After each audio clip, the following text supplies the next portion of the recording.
Wow. So you didn't snitch? No, I didn't snitch. And I got prison. He didn't. How long were you in prison? 3 years. 3 years. My goodness. For a computer? Well, and a gun. The DEA agent's gun. Yeah. My guess. I don't see the problem with the gun. Hey. All right. You didn't think maybe I should, snitch?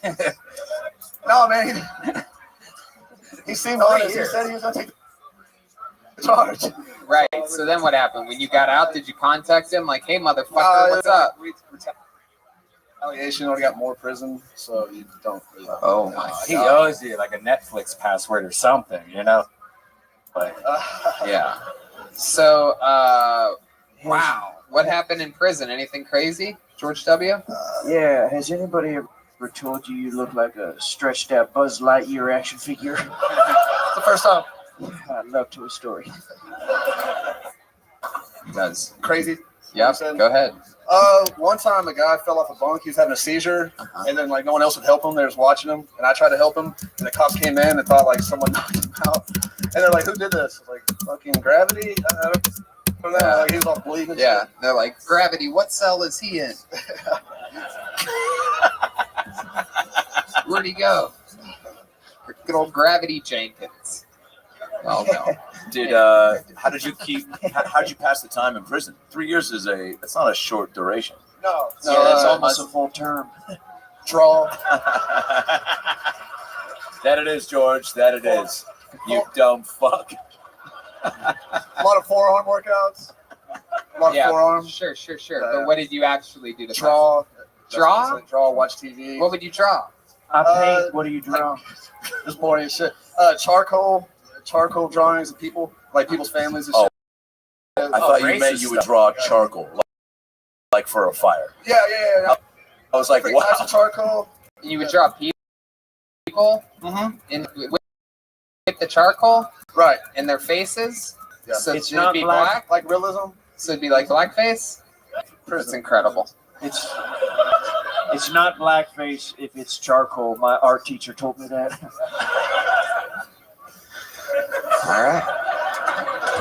All right, Kyle. Well, I mean, anything else interesting that we should know about you other than the fact that you went to prison? What's your love life like now? Can you come if you don't drop the soap? It's all right. Yeah. No, I'm really good at holding on to shit now. Yeah? Yeah. Just a couple weeks. That was it. Yeah. What does that mean? I was just joking. I don't get your jokes. Hey, I only really go off of truths during the interview part. It's still mind-boggling that not everybody gets this part yet. People are like, because I live with my forearms, Tony. how do you like your women, bush or no bush? Hey. That's All right.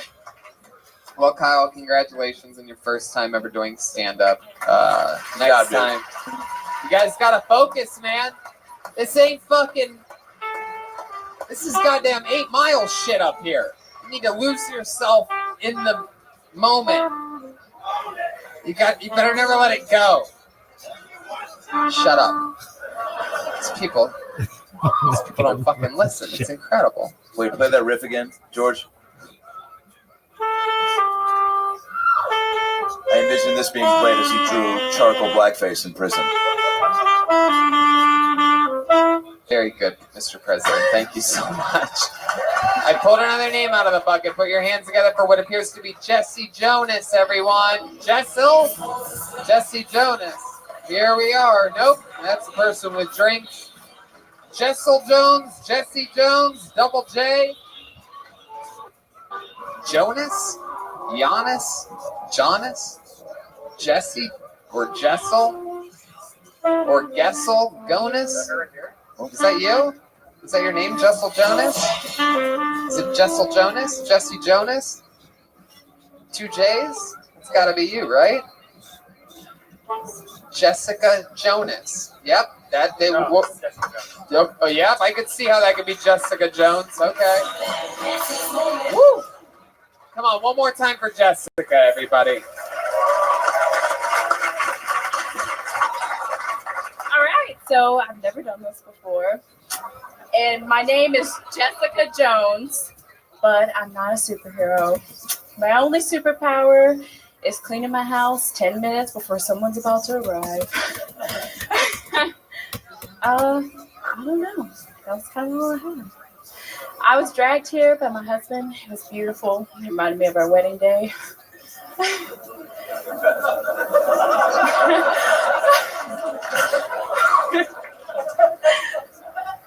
I really only came because he's a fangirl, and I was like, okay, fine, I'll sign up too. Oh God. I know. I feel like there's a lot more people here that should be roasted than me. Yes, let's break them up. Please. Nope. I mean, just unbelievable. You ever seen this before? What? Unwillingly. Unwillingly, right? No, it's fine, guys. Okay. God damn it. Go ahead, Mr. President. Sure. Can I just say I've seen a lot of bad things in my time, and that was the worst. All right. Yeah. And 9/11 was under my watch. It was. It's incredible. Unwillingly. So he signed up, and you're like, I'll sign up too because I'm a moron, right? Because you're just like, he'd write his name on paper.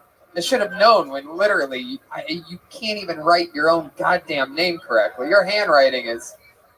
You're adorable, though. I'll tell you this. You're a sweet little thing. I don't think you had any idea what you were signing up for. I do not want to break your soul here. No, I will not do What an that. animal. No.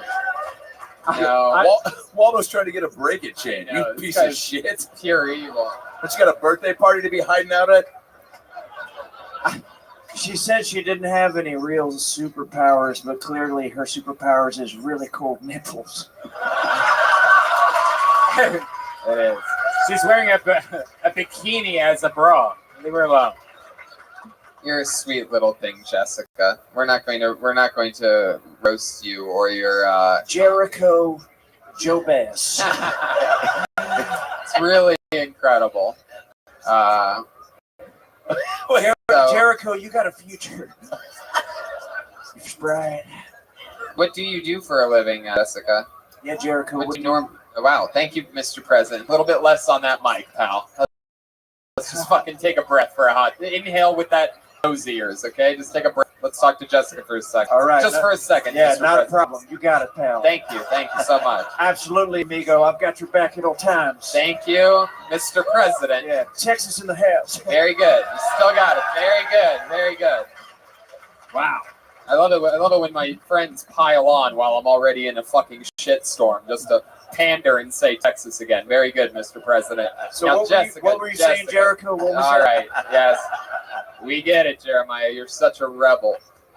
So, Jessica, stick with me here for a fucking second. When I ask you a question, I need you to answer it into the tip of the microphone because this is what you signed up for with your big fucking brain, okay?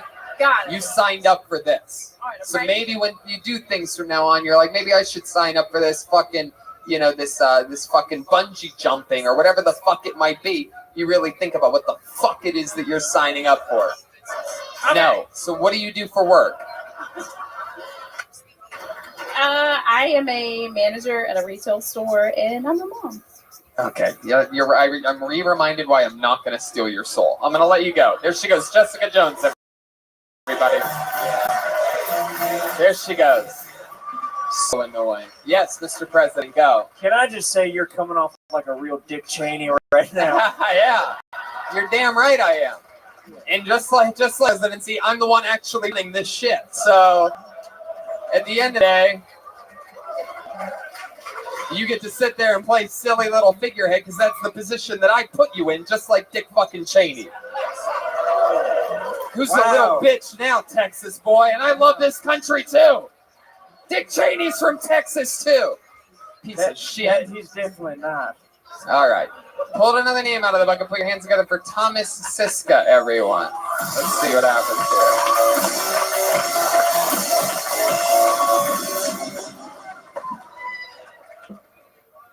Guys, I live in Austin, Texas, but I'm not originally from Austin. I learned very quickly that the city has its own look and vibe. A lot of guys have that same look, same hairstyle, same frames, and same flannel shirt. Same undeniable look that says, I want to watch you fuck my wife. This guy knows what I'm talking about. I just watched the R. Kelly documentary. Come to find out how much I have in common with R. Kelly when it comes to rules for our girlfriend. Call me daddy. That's a rule given. Just the other day, my girlfriend came whipping around the corner in her vehicle. And I'm like, yo, watch how you're driving. She's like, you're going to tell me how to drive now too? I'm like, yeah, that's right. You better be careful. You're lucky. You're lucky I don't give you more rules because I'm a cool dad. I don't think we should deplatform R. Kelly because I feel like it's erasing history. Pretty soon, we're not going to have any baby making music left. We're just going to be all listening to Kenny G, jerking off into test tubes. And that's how it's going to get done in the future, folks. Fuck yeah, Thomas Siska. I loved Thank it. you. I'll tell you why I loved it. All right? You came out like a gentleman. You did your goddamn jokes right down the fucking barrel. You didn't let anything throw you off track. You just stood up there and you sucked the old-fashioned way. Thank you. You did it by trying and failing, not trying and bailing. It felt honorable. Better to fail than to bail. Yeah, I just wrote that right there. I like that. That's a good policy for this show. Yeah, you committed. Yeah. And you gave us like some true perspectives. Like you really think the future is headed towards, what'd you say again at the end? We're not going to have any baby making music left. R. Kelly's going to get erased off of Spotify and all the, different streaming I don't services. get it I like the this way you time first- either. So but- then we're going to be left just listening to Kenny G. All right. No one's going to get laid. Sure. I think it went over better the first time. Yeah. Yeah, when I got enough the first time. Thomas, tell us about you. Tell us a bunch of interesting fucking shit right from the honest part of your fucking heart right now. Go ahead. All right, I live in Austin, Texas. We know that part already. Came up here today. I play bass guitar. Okay. I play guitar, Uh-huh. skateboard, do Yeah. artwork. Yeah. What do you do for a living? I work at a Mexican restaurant in Austin. What do you do at the Mexican restaurant in Austin? Serve tables. Really? Yes. Huh. Is that how they do that? It's like a reverse thing? Yes. They get white people to work in their restaurants. We get Mexicans to work in ours. Yes. Okay. Absolutely. Do you spend your money that you make every night drinking with all the other waiters and bartenders of your restaurant, like every other waiter in the whole entire road? Wow. Honestly, I just started there, so I've been dead broke. So all my coworkers have been kind of. Why are you so dead broke? Where's all your money going? I went to Vegas a month ago for the first time ever in my life, and yikes. had a little too much fun. How much did you lose in Vegas? Just tell us. Just a couple hundred. A couple hundred, but that's Yeah. all that you had to your name. Pretty much, exactly. What did you lose it on? Blackjack? Blackjack. $5 tables? $10. Ooh, yeah. Look at you. That's a way to go from 200 to 0 in 20 fucking minutes. That's incredible. Wow. So you just lost all your money and then what? Well, I went to a comedy show out there, went and saw Dave Attell and Jeffrey Ross, Oh, my okay, girlfriend nice. and Yeah. her mother. So it was an interesting dynamic. Heck yeah. Did the Um, mother see you naked at one point? I was worried about that. I think you should write a joke about it. So wow, the mom was there. Are you guys all from Austin, Texas? Well, my girlfriend in Houston, that's where her mom lives, but we both live in Austin, me and my girlfriend. And then what? The mom met you in Vegas? Yes, we got there a little before her. Hit up the disc, got there, and Oh yeah. Yeah. Did it right. Yeah. And does the mom know you guys smoke pot? I think she had a good idea How long when have she you saw been how red her How eyes long have you were. been with this girl? About 4 years. 4 years. Interesting. What does she do? She currently is driving for Uber. Nice. Yes. Does she know you dress like a camp counselor? Yes. She's my counselor. Yeah. I like it. Wait, you said you play 2 instruments. So are you trying to or are in a band currently? I just am play not for- currently in a band, but I kind of dabble, just kind of record things and Yeah. experiment. With the idea of maybe one day finding a group to join, yeah?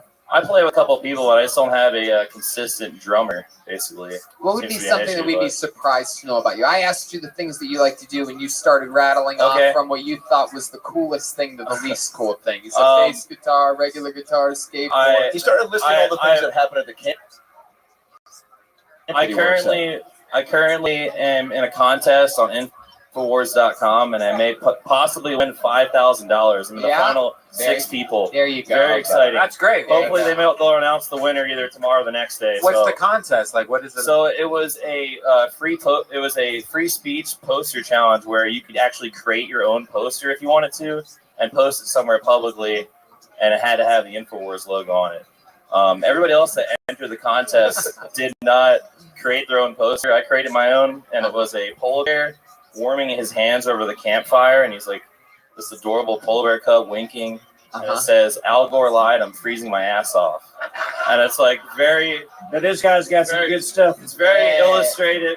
So I went to a place in Austin and filmed this, and it was called Tyson's Tacos. I don't know if anyone's ever been there, but you can actually play a song and get a free taco. There's no limit to how many tacos you can get. The only limit is how many songs you play. And they had a ukulele there. What the fuck are you talking about? I'm telling you, the most interesting thing I got going on right now. So do you really believe that? Do you think global warming is fake? I believe that Al Gore lied that the polar bears aren't dying from the ice cap melting. Thank you. And there's no facts to back Al Gore up on that. Really? So yeah. Is that true? So you Polar bear numbers are way up. so you're saying that you do believe it? They're all right. They're freezing. Polar bear numbers are way up. Hold on. Are you running for office? Yes. So you're saying that you do agree with the fact that global warming exists, but you don't agree with the polar bear numbers exactly. Just that. I believe in climate change is not global warming. I think we're probably headed to an ice age, a mini ice age. And I don't think. Hopefully that movie I don't rules. think that. I think we probably should be burning more fossil fuels to prevent the ice age from coming. Wow. Do you think the Earth is flat? No, fuck no. Do you have any other wacky conspiracy theories that we'd want to know about?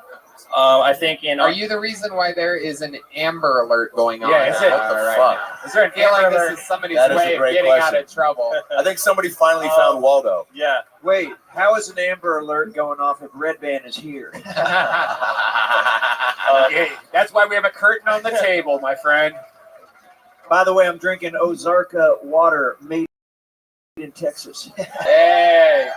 No.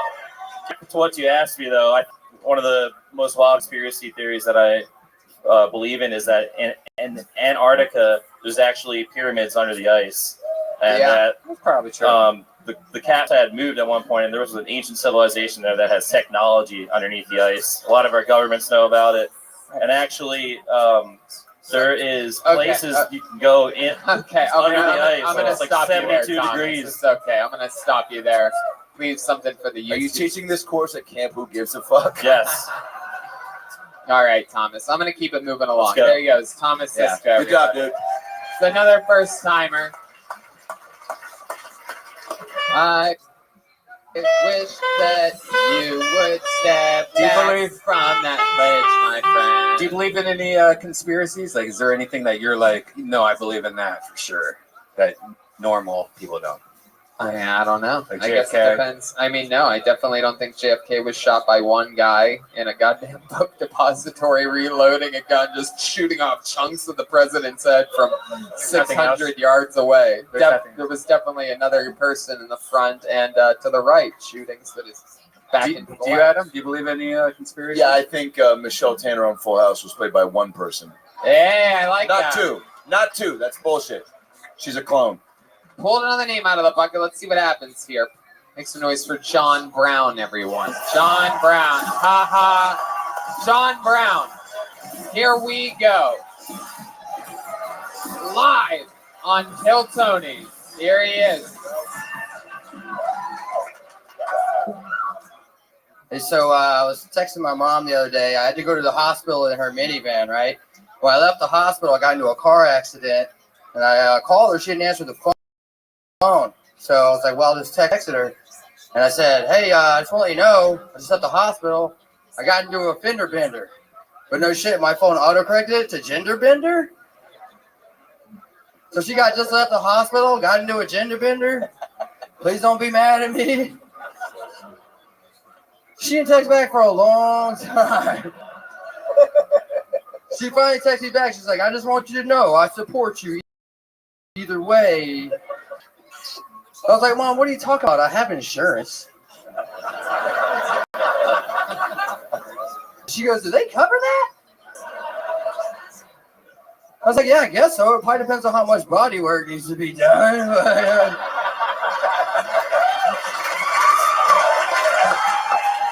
Wow, look at that. Wow. She goes, are you sure? I was like, Mom, I think I've been rear-ended enough times to know how this shit works. Wow. Holy shit. I did not see that coming. That was fucking amazing. As soon as I readjusted my expectations to Plano levels, all of a sudden, a comedian comes out of the woodwork here. I did not see that coming. Wow. I did not see that coming. Did you? No. You look like a guy that goes to Little League games and yells in the stands drunk at the kids for not hustling enough. He literally looks like Randy. He looks like the guy that owns this place. You really do. Randy, where's Randy at? Where's Is Randy? Randy here? Can we cut to Randy? Yeah, can we get a quick cut scene to Randy on camera too? Come out here. Get Randy out here. I'm gonna do a side by side with this fucking guy. Not my dear Sure they're Randy. not this- Do you know Randy? Here he is. Here he comes. Randy, Here it come up comes. here real quick. Give it up for the owner of Hyenas, Randy! It's Randy, his brother. This is a fucking, look at this two. Father and son. Randy, this guy's great. Did you see him? Heck yeah. You guys know each other? Yeah. Wow. How long you been doing stand-up? About 5 years. Oh, fucking awesome, man. It really shows. Yeah. Good God. Good Thank joke. you, Jesus. Good delivery. Fucking great. I love it, man. So 5 years, all of it here in Dallas? Most of it. I went to Denver for about 8 months. I lived in my van there. Boo! That's another place! Boo! So I came back. That's where I met Will Montgomery. I Was love in it. Denver. Oh, Yeah. that's so cool. What did you and William do? He did a lot of acid. Yeah? Yeah, we were at an open mic one time, and he walks by, and he like sticks his tongue out, and there was some acid on it. And then I started looking at my watch, and like 30 minutes went by. I was like, oh shit! And then he went on stage, and like it's like it hit him while he was on stage. He was just Yeah. looking around and shit, all funny. He's great. He's amazing. He is a really cool guy. Did you guys hang out afterwards or anything? We did. I drove him home a few times, and you know what? He talks about Jesus sometimes. I don't know if he's serious. No. Like, Oh no, he did the same shit to me on Right? Easter. Me and my girl. He's like, you have to go to church? And Yeah. like, he's fucking with us. Yeah. he plays that weird fucking country song all the time. I'm like, hey, what are you playing? Yeah. He that's all he does is fucks with people. It's Yes. amazing. It's I my know. favorite thing. How about you? So how do you make money? Well, I do this, and I also work in maintenance for my dad's construction company. No, I'm just kidding. No, I work for a hotel. I work in maintenance. Yeah. Is it a fun hotel? Yeah, no one gives a shit. Like cars get broken into every night. I got robbed, you know, so they're not even looking at me. It's pretty good. My job's really easy. Anyone ever wreck one of the hotel rooms? Yeah, but it was an employee. It's An like, employee did it? yeah. My goodness, you laughed so hard about that. Well, yeah, it's funny to me, but they won't care. So Yeah. What did they do? They just went rock and roll style one night. no, it's like somebody's stuff just got locked in there, and instead of like calling somebody to unlock it the right way, they just busted into it and like broke the door, all the shit. Yeah. Drugs and shit. Yeah. Yeah, probably inside. Interesting. What do you do for fun when you're not doing stand up or maintenance? Well, I do just a lot of stand up. I don't really do a whole lot else, to be honest. There must be watch something. TV. You look and like you shit. shoot a bow and arrow. You shoot a hoist. I have done that, and Keep just hammering? recently, like 3 weeks ago. Really? Somebody taught me how to shoot a bow. Yeah. Stuff out of here. fuck? 3 weeks ago. Look at that. I don't know. I don't really shoot a lot of weapons. Fresh I don't air. know. I did this course for like 1,000 yards. Like, I don't know. It's fucking boring. But I was like the guy they made fun of because I was in the Air Force and shit. Hey, yo. Air Yeah, Force? you were in the Air Force. Don't forget. You were in the Air I was Force a fighter too? pilot. I'm aware. Sorry, I just got lost in my own thoughts. Hey. That makes two of us. So, what were you in the Air Force? I was a crew chief on the B-52. I was a fighter pilot. Yeah. 27 conventional weapons. What does a crew chief do on the B-52? They do like the most of the basic maintenance. You know, there's the guy that like waves the plane in and like you park the jet, and then if something actually gets wrong with it, you just call someone else to fix it. Do people that work with on B-52s ever listen to the B-52s? Say again, what? I didn't hear- Well, the Love Shack, baby. Really? Yes. Great question. That one, yeah. Well, the Love Shack. That's actually like that. How I found out that was the B-52s that sang that song. Wait, what? That's how I found out about that. Oh, I don't know. Again, I don't know what anybody's saying here. Me neither. He said that's how he found out about it because he was a B-50, probably YouTube B-52, and then found out he was indeed a band. Oh my god. Sometimes I got to translate for my pilot friends. Yeah. Anything else fun and interesting that we should know about you, John? Anything crazy about your life or the way you were raised or anything like that? No, I grew up like in the country in like South Carolina, like next to a hog farm and that kind of shit. Yeah. What are we talking about? Like Louisville? More like Crumb. More like Crumb. Talking about fucking Harry Hines? Yeah, no. Yeah, a lot different kind of Harry Hines, though. You look like you used to sell cigarettes to dads at bar mitzvahs. Like you look like a seasoned soul. You know what I'm saying? Like you've seen some shit. What was the dream as a kid? This is actually what I wanted to do. As a kid? Mm-hmm. As a kid, yeah. Wow, look at you now. You just killed here tonight. Thank you. Congratulations. Doing it, living it. There he goes. He's on social media at haha John Brown. Yes, sir, I am. John Brown. From that ledge, my friend, step back from that ledge. All right. I pulled another name out of the bucket. It's a one-word name, 4 letters long. Let's make some noise all together for Colt, everybody. Whoa!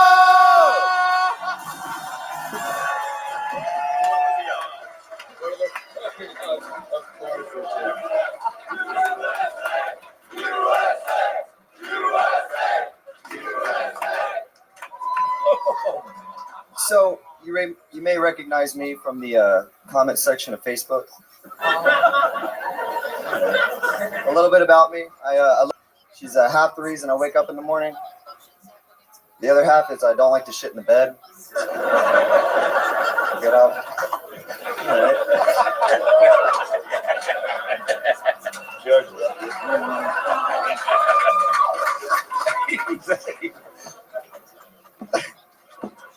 You know, what does a stoner frog say? Rip it.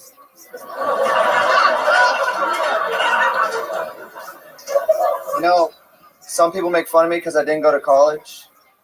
I make fun of them because they think Bernie Sanders is going to get rid of their debt. And my dad thinking Joe Biden is going to cure his cancer. Oh my god. Yikes. So wait a second. Your dad has cancer? He's in remission. It's fine. Oh my god. Hey, What a weird way to bring that up. Is that true? Your dad really has cancer and it's in remission right now? Yes, sir. And he's That's more awesome. he's more liberal than you? No, that was a joke. Oh, that's a joke. You're very liberal. Absolutely. Right. Just kidding. Right. Just kidding or absolutely? I gotta know sinner. I don't know Right what in the that middle. means. Okay, still just take a breath here for a second. Really nervous. Remember this part, it's just honesty. You had a great first 40 seconds of your 60 seconds. Crowd went berserk. You owned it. You ran out of jokes 40 seconds in right before your fucking frog joke, and we're all like, oh, he's not perfect. You ever see a clown at a birthday party and his balloons, he just forgets where he put them? And he's like, how about some animal puns? And you're like, oh, fuck. Bring the cake out. I forgot my last How old are you? 23. 23 years old. Here, come stand between Oh, yes. the president and Adam Ray so this audience can get a good look at you. Take another half a step back. Yes, listen to my vice president. Yeah, that's me. That's me. So, how old are you? 23. 23 years old. Your first time doing stand-up? Yeah.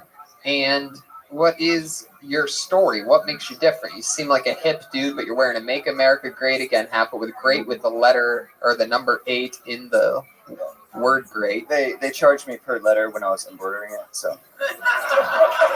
What did I tell you about doing jokes during this part of the show? Yeah. Son of a bitch. I love this guy. No, you can do jokes, Mr. President. I'm just trying to get answers out of it. I like your jokes, Mr. President. There you go.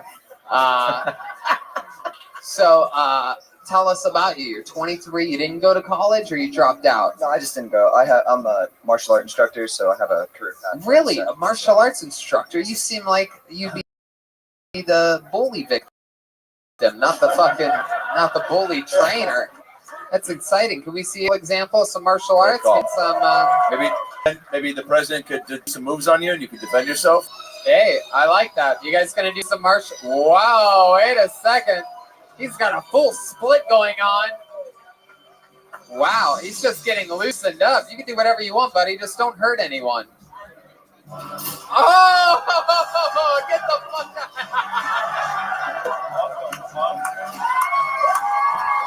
Hey, wait. Wow! Jeremiah. Baby. Jeremiah, you gotta do the bottle challenge. Yeah, that was amazing. Can you do the hold up your water bottle and then back kick the bottle challenge Are right you here? serious? You think you can do that? No way. How high do you want him to hold it? Let him adjust it. Whoa! Are you sure? Whoa!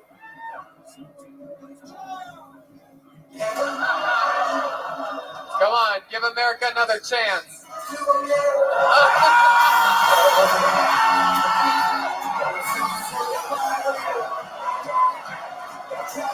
The place goes crazy. He did it.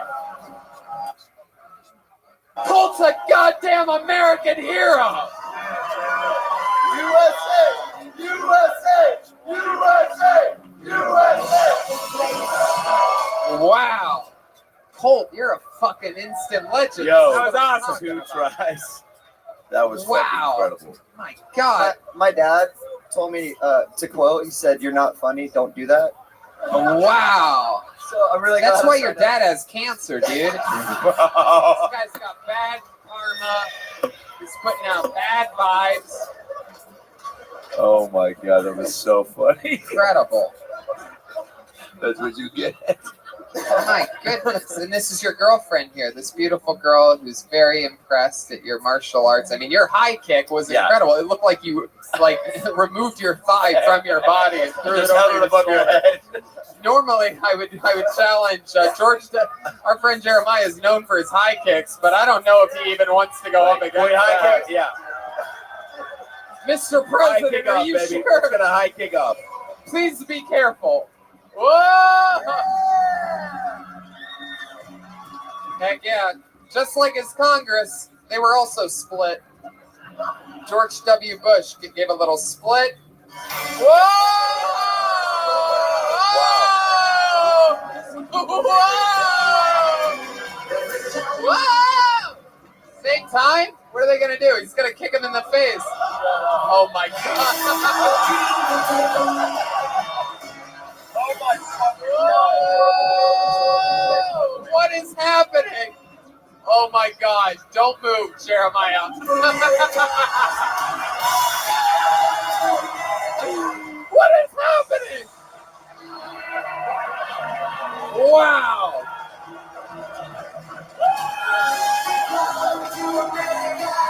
My mind is completely blown. Dude, that was... This is unbelievable. A kid wearing all American gear and former President George W. Bush are bonding like we've never seen in perhaps the history of this show. All I can say is Kenichi, wow.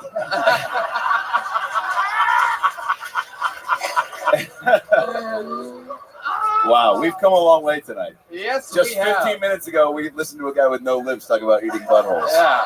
And now this. You have to be patient. That's a good lesson. This is incredible. That was amazing. You stopped just short of his face, dude. That was incredible. Goodness. Can I just say my nose retracted 2 inches? It's the most scared my face has ever been. My goodness, indeed. Wow, Colt, this is so exciting. I mean, you are an instant legend on this show. Is there anything else we should know about you or we need to know other than the fact that you're a goddamn American ninja warrior? I actually know one of the guys on. Whoa, Jesus Who the Christ. fuck are you, Shout out to dude? my brother. That's your brother? Yeah, Wow. Oh my God. That's your real brother? he's supportive. I love him. God. Can you kick him in the face from where you are right now?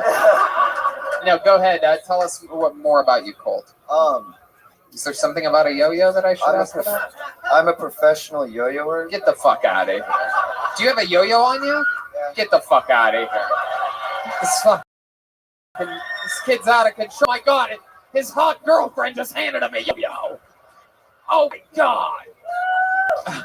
He's asking for a rap beat. This is very exciting. Redman typed in rap beat. Sad rap beat is what came up.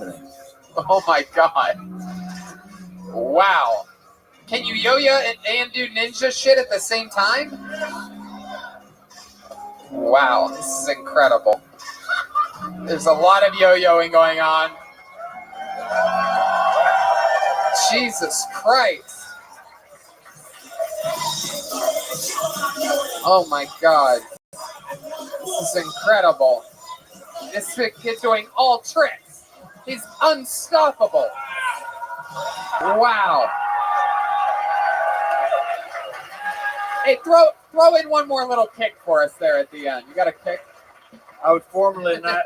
I'd like to make a special announcement right now. I am running as his vice president. Wow. The 2020 election. 2020 right here. Colt Bush 2020, man. You heard it right there. My goodness, Colt. That is so exciting. You got to, yeah, go ahead. You pick that skill up. Like, what, are you just sitting around one day being like, I wonder if I can yo-yo? Homeschool. Homeschool? Oh, that's a fun fact to dive deeper on. One thing your dad got right. Yeah. Yeah, you can't yo-yo at school, right? Yeah. What brand was that? Just curious. What brand yo-yo? You a big yo-yo fan? Shout out to Alternate Return Tops, ART, Jensen Kimmett, Charles Haycock. Oh, yeah. All right. You could have just said that. You could have just said that in your head. I'm more of a Yo Mega guy myself, but that's okay. Nice. Have you ever pulled that trick out, and turned like the party around, or like people have really flipped out? Yeah. Where? I was in England at the World Championships, the after party. At the Yo-Yo World Championships? No, martial arts. Taekwondo, yeah. Really? Yeah, the TAGB World Championship in 2016. Wait a sec. How do martial arts people view the yo-yo world? Well, and I know that sounds like a dumb question, but George? Yo-yos are actually an ancient Chinese weapon. Is that true? That is true. I went to Yale and Harvard. Nice. Got it. Unbelievable.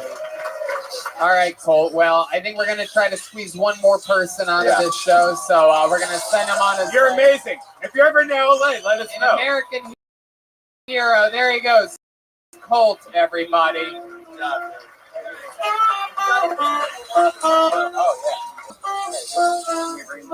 Yeah.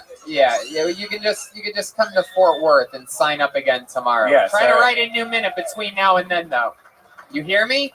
None of that fucking gay frog jokes. Yeah, dude. Rip it. You could do better than that. Add your fucking martial arts into your thing. Like you ever want to kick something so bad you're ever just like, hiya!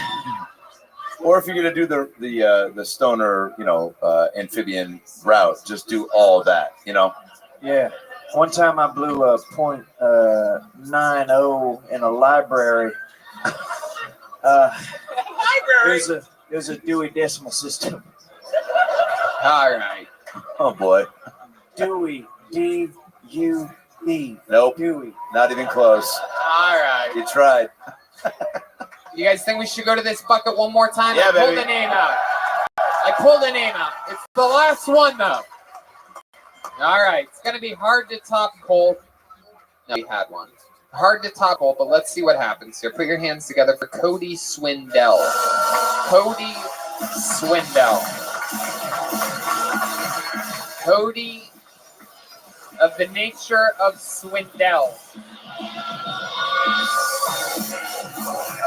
I don't see movement. Is that Cody?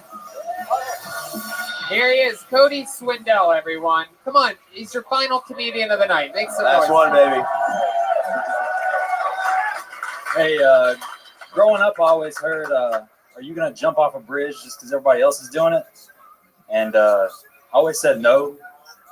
But if everybody else is jumping off a bridge, then yeah, I would definitely be jumping off a bridge. I mean, should I trust some shitty bridge or the opinion of everybody? I mean, I know what they were saying. Don't be a follower, stuff like that. It's a good message. But I don't know. I mean,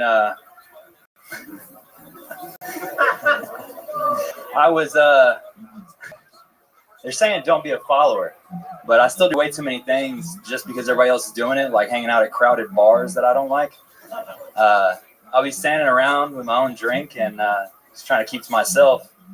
And a couple weeks ago, I'm standing there minding my own business, and I kind of started shaking a little bit. Didn't know what was going on. Noticed my drink rattling. So I turn around and tell my buddies about the earthquake that I'm experiencing for the first time in my life.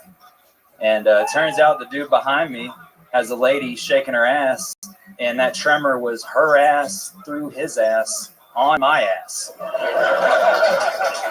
Thanks, guys. All right, there you go. Cody Swindell. Very interesting. Heck yeah. Welcome, Cody. How's it going, Tony? I like your style, man. First time doing stand-up? Yes, sir, it is. Heck yeah. Congratulations. This is first time, everybody. Good job, dude. This is where we find out during the interview part, like a gentleman. There's something very Forrest Gump about you. You born and raised here in Texas? Yes, sir, East Dallas. Heck yeah. And you like raised on a farm or something like that? No, I had cows behind my house. But You they mean weren't our cows. you mean bison, right? No. No? All right. How many cows did you have? There were just a few back there, just a little pasture. But there was a gas station on the other side, so it was a good mix of country and ghetto kind of. I like that. Little country ghetto. Is it near Oak Cliff?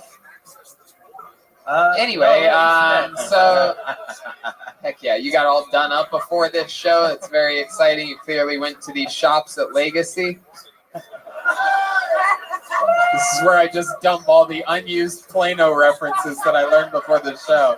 I just dump them on your heads. I can't take them with me. It's incredible. Heck yeah, what do? Work at the new Toyota plant? I'm like, what? What, Plano? You're here all weekend. You better take notes. I know. You're like, goddamn, Tony does his research. Harry Hines. Did I say Louisville already? All right. No, but seriously, you're from like the Garland area? Yeah, just south of Garland. Whoa, hell yeah. Look at that. Nailed it. Circle gets a square. Hey, I love it. The cow goes oink. So, what do you do for work, Cody? I just started a job as an elevator mechanic, working on elevators and stuff. An elevator mechanic. Hell yeah, I love it. That job. Important job. It has its ups and downs. Oh, Wow. It does. You're right. How dangerous are elevators? Because like sometimes you get in like a hotel and you're like, this elevator seems really sketchy. Heck yeah. Is it really that like scary if we knew the? It is if you're in the elevator. All right. What if Tony Here we go. was pregnant, holding Oh a my- baby? Okay. Would it be dangerous, like in like a shitty hotel, like when it's sketchy, when it feels sketchy? Should we be worried at all? If it's a sketchy hotel, usually it's pretty stable, but I guess if an elevator falls, most people think it's going to fall down. Right. The ones with the ropes, if it falls, it's going to go They up. go up. And then you hit the ceiling. So you have to jump at just the right time, right? Mr. President, have you ever Good fallen morning. up? How are you? All the time. I'm well, thank you. Just watching some Kill Tony, spamming away on Blue Sky, enjoying the morning. Feel free to get comfortable and enjoy. You didn't sleep yet? No. I'm going to try to stay up all day so I can get my hours back to normal. But chances are about mid-morning I'll get tired and start to fall asleep.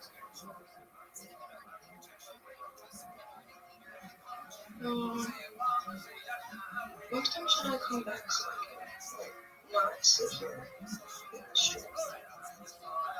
What do you mean? Yes, Oh. Well, I mean, I have time for you now. What would you like?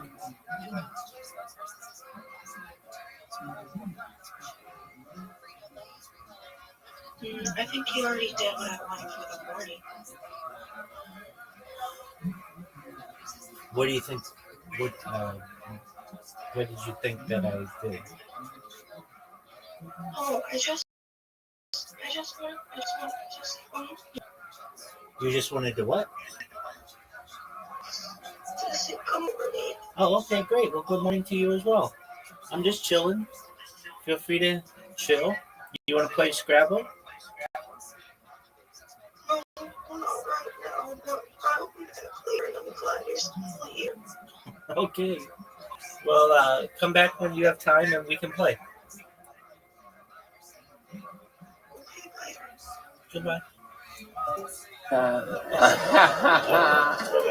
Mike's my entire career following up. I love it. How old are you, Cody? I'm 27 today, but I'll be 28 tomorrow. Really? Tomorrow's your birthday? That's the name of your memoir, by the way. 27 today, 28 tomorrow. All right. You have tonight to die as a rock star. You're right. It is incredible. So, what do you do? What type of outdoorsy shit? You eat your own fish, catch your fish and eat it, skin it, so shit like that. Your hat has a wear and tear to it. It has the good solid bend. It has the good guy bend. Yep. There's a fucking lady just you're using a plunger on her giant vagina right know. in the middle of the room. She's losing her She's mind had at how fish hot coming you out of are. her. You have a real fucking country name, goddamn motherfucking Cody Swindale. And you see my boy Cody Swindale? He was behind that Colt guy. Bunch of Texas ass names. Where's John Brown? Did he go before Colt or after Colt? Man, it was Cody Swindale.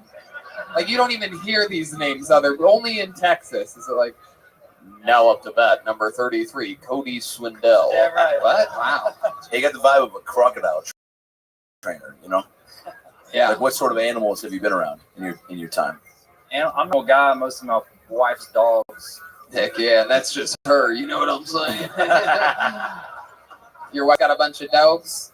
Her family's a dog family, yeah. Yeah? What kind of dogs? What kind of dogs are we talking about? A bunch of bitches, you know what I'm saying? She's got like a little fat, like Shih Tzu? beagle wiener dog mix. Yeah. Heck It's yeah. probably a cat. He just doesn't know what a dog is. It's like this tiny, like, Goddamn beagle ass wiener beagle wiener bitch. It's a beagle wiener bitch cat. Bitch ass beagle, kitten donkey. It's a mouse, more or less. Little good old kitten donk. Man, Cody, what else about you? What's some crazy like Texas shit about you? Like, what do you think is the craziest thing that you've done? Like, you ever go 4-wheeling with a 12-pack of Mountain Dew or like that? Like, Code Red. Yeah. Cody Red. I'm probably not as outdoorsy. Hey, Cody Red's my first cousin's name. Cody Red. Oh, shit. I'm probably not as outdoorsy as my white trash hat signifies. Right. What do you got under the hat? Let's see here. What do we got under there? Oh, yeah. Hell yeah. Hell yeah. Wow. Yeah. Yeah. American history. I'm at that weird stage where the hair's going out, but it hasn't gone yet, so I gotta wear the hat. The hat's a good move. It's a good compliment to the beard. Has anyone ever told you you look like a white Demetrius Johnson? That's badass. That'd be cool. Yeah. He's badass. So you're not that animal-y, you're not that outdoorsy. Then what do you spend a lot of your time? What do you do for fun? How long have you been with your wife? We just got married last December. So. Congratulations. What does she do? She does customer service, so for a restaurant. So she gets a lot of crazy calls all day. Yeah. You would think working for a restaurant, she could feed you a little bit better. You think? Yeah. What restaurant? It's a company that owns multiple restaurants, so she's not just on one. Olive Garden, Red Lobster. You have any? I used to own some of those. Yeah, I don't want to get your poor innocent dog-loving wife in trouble. You have any? You have any favorite sexual maneuvers that you do in the bedroom? Any good old country, like some like John Deere tractor riding type of fucking? Is there a move that you would, after you finish it, you go, I call that the Cody? Yeah. You know what I'm saying? Yeah. Finishing. I just do whatever it takes to finish, and then I call that the Cody. You call that the Cody? That's it. All right. Only dudes were applauding right there. Where's your favorite place to finish in your place? Like, is it on her boobs, on her face, in the fish tank? Like, what are we talking about here exactly? If I had a fish tank, probably, but just right. That's what that fish tank is. What I call your wife's asshole. Should have been more clear. I gotta. We got a different name. Yeah. You ever do a reverse bison girl? We got longhorns out, man. It looks a lot like reverse cowgirl, but the girl's going. Oh, Moo. Cody, your parents live in East Dallas as well? Yeah, That's where you're from. What type of work do they do? What do you have like a real tough dad? You have 3 brothers? One brother, one older brother. I was the accident. I was like more than a decade later after my brother and sister. Hell yeah, I know. Did you decide that to be your label, or did somebody tell you that in the family? The tubes were tied. I pushed my way through though. I was getting through. Really? Tubes were tied? No, I made that up. Right. Joke, man. I'm sorry. You untied it like it was a fishing knot or something like that. It's like, I already got this shit. My name's Cody Swindell, and I was built to be born. Wow, good catchphrase. My goodness. I feel like he's made of catchphrases. Yeah, like he is. Everything. We need a plush toy of you. Yeah. Luckily, Get Her Done is taken, so I ain't got to use that. What would be your get her done? You know, the way you live your life. Welcome to the sweet land of Cody Swindell. Probably be just no words, just me putting my hat back on for relief. All right. Well, I'm not buying that toy anytime soon. For relief. What's putting your hat? What's happening prior relief to the hat? for the crowd. I know that hurts their eyes, all that shining and shit. Weirdest thing you've ever put in your butthole? Great question. Dick Cheney.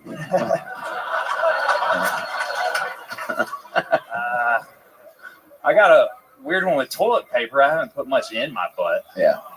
I lit the toilet paper on fire with a candle because they didn't have a match.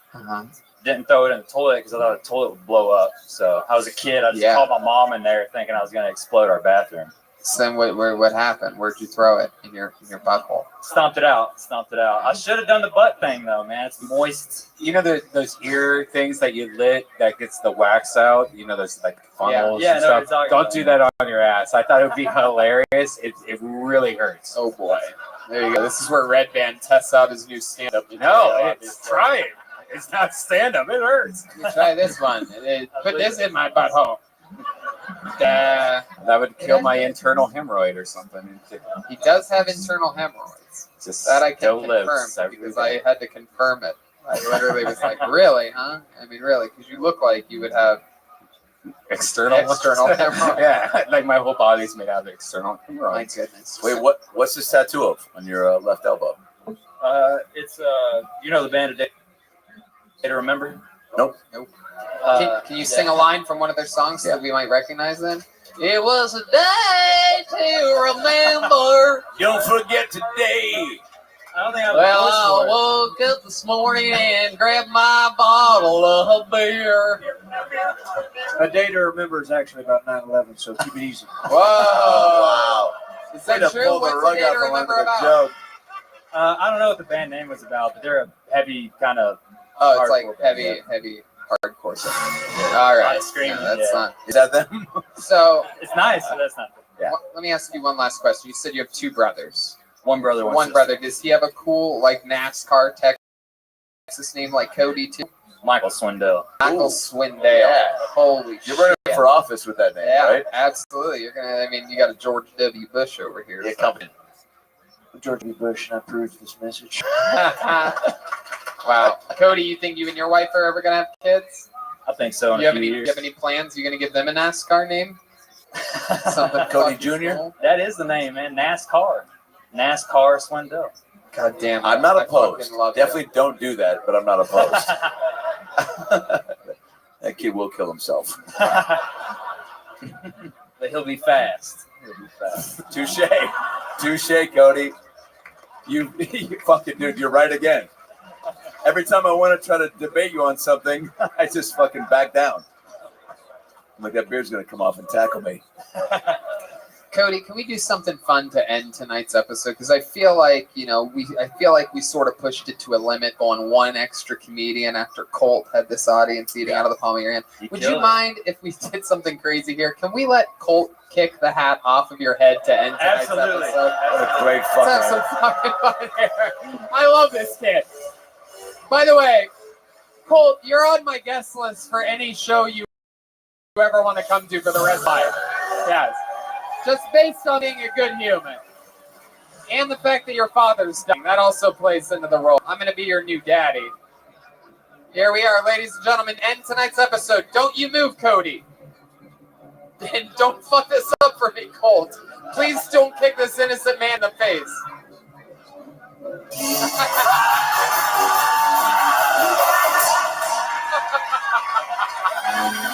And that's Kill Tony, Plano, Texas. Woo! How about a hand for the great and powerful Adam Ray, everybody? 2 shows tomorrow, 2 shows the next night, right here in Plano.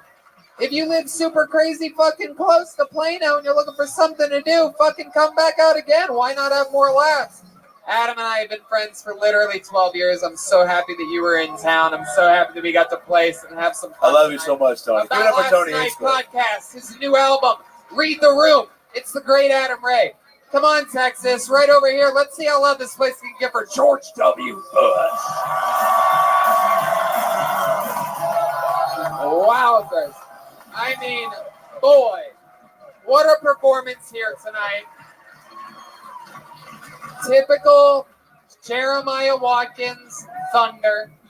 I was wondering all day why he was wearing that heavy leather jacket. Now it all makes sense. He wore this shit in 100-degree heat when we walked out of the airport today. I had no idea he was going to be George Bush. Great character. Anything else you want to plug? You got Reagan and Watkins, the new album. Jeremiah Wonders on all podcasts. Everybody loves it. Jeremiah stand-up on social media. Jeremiah Watkins on YouTube. And Reagan and Watkins, I believe, is going on tour. Phoenix, Arizona? Yeah, Phoenix, Arizona. And Huntington Beach at the Rec Room, yeah. And then also check out old episodes of Jeremiah Wonders. Adam Ray's done it. Tony, Red Band, check out the Roadcast. Jeff Ross was just on Jeremiah Wonders and got some great guests lined up for the future. I love it. We got to do a Kill Tony sold-out show in Fort Worth tomorrow night. Still tickets available for this weekend stand-up shows. I'm running a long set. A lot of it's going to be a lot of risk-taking fun because I've done Fort Worth. Fun fact, I am obsessed with when the smoke cleared in my career. I've come to realize Dallas is probably one of my favorite cities on the planet. And it's become a problem because I come here so often that I don't like repeating jokes, but I still haven't taped my next special. So I'm going to be doing crazy fucking experimental crowd work and running some brand new material all weekend this weekend in Fort Worth for 4 shows. Jeremiah Watkins featuring our friend Gage opening up the shows. And that's going to be a lot of fun. So if you're bored this weekend, if you're around here, come see Adam Ray. If you're near Fort Worth, come see us. Red Band, you have a big show in San Diego August 16th. August 17th, and also we do new Death Squad shirt at shopsquad.tv. Check it out. And a new Kill Tony shirts about to come out on Shop Squad. That's right. And don't forget, we have shows coming up at Let's Fest in Indiana and some other ones coming up. Big announcement coming up right around the corner. And also, I do stand-up August 8th and 10th in Miami and September 5th through 7th in West Palm Beach, Florida, for those of you listening to the podcast from around the world. And also, of course, Kill Tony Mania coming to Sacramento and San Francisco. Oh, I didn't mention this earlier. Ryan J. Evelt made custom-made Texas Kill Tony posters. If anybody wants, we're going to sign them for you, and they're only $20 each. There's also Kill Tony pins available. Pins. Sign them for you. We'll take a picture with you. There's also a Tony Hinchcliffe pin. There's only a few left. If you want, I'll draw on made mustache with a Sharpie. I'll even leave a little space in the middle. Anyway, Plano, this ended up being so much fun. Did you guys have fun? See you outside. Come say hi. Good night. Thank you.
Hey, this is Rabbi coming to you live from Hyenas in Fort Worth, Texas, for a brand new episode of Kill Tony, geared up on Tony Hinchcliffe.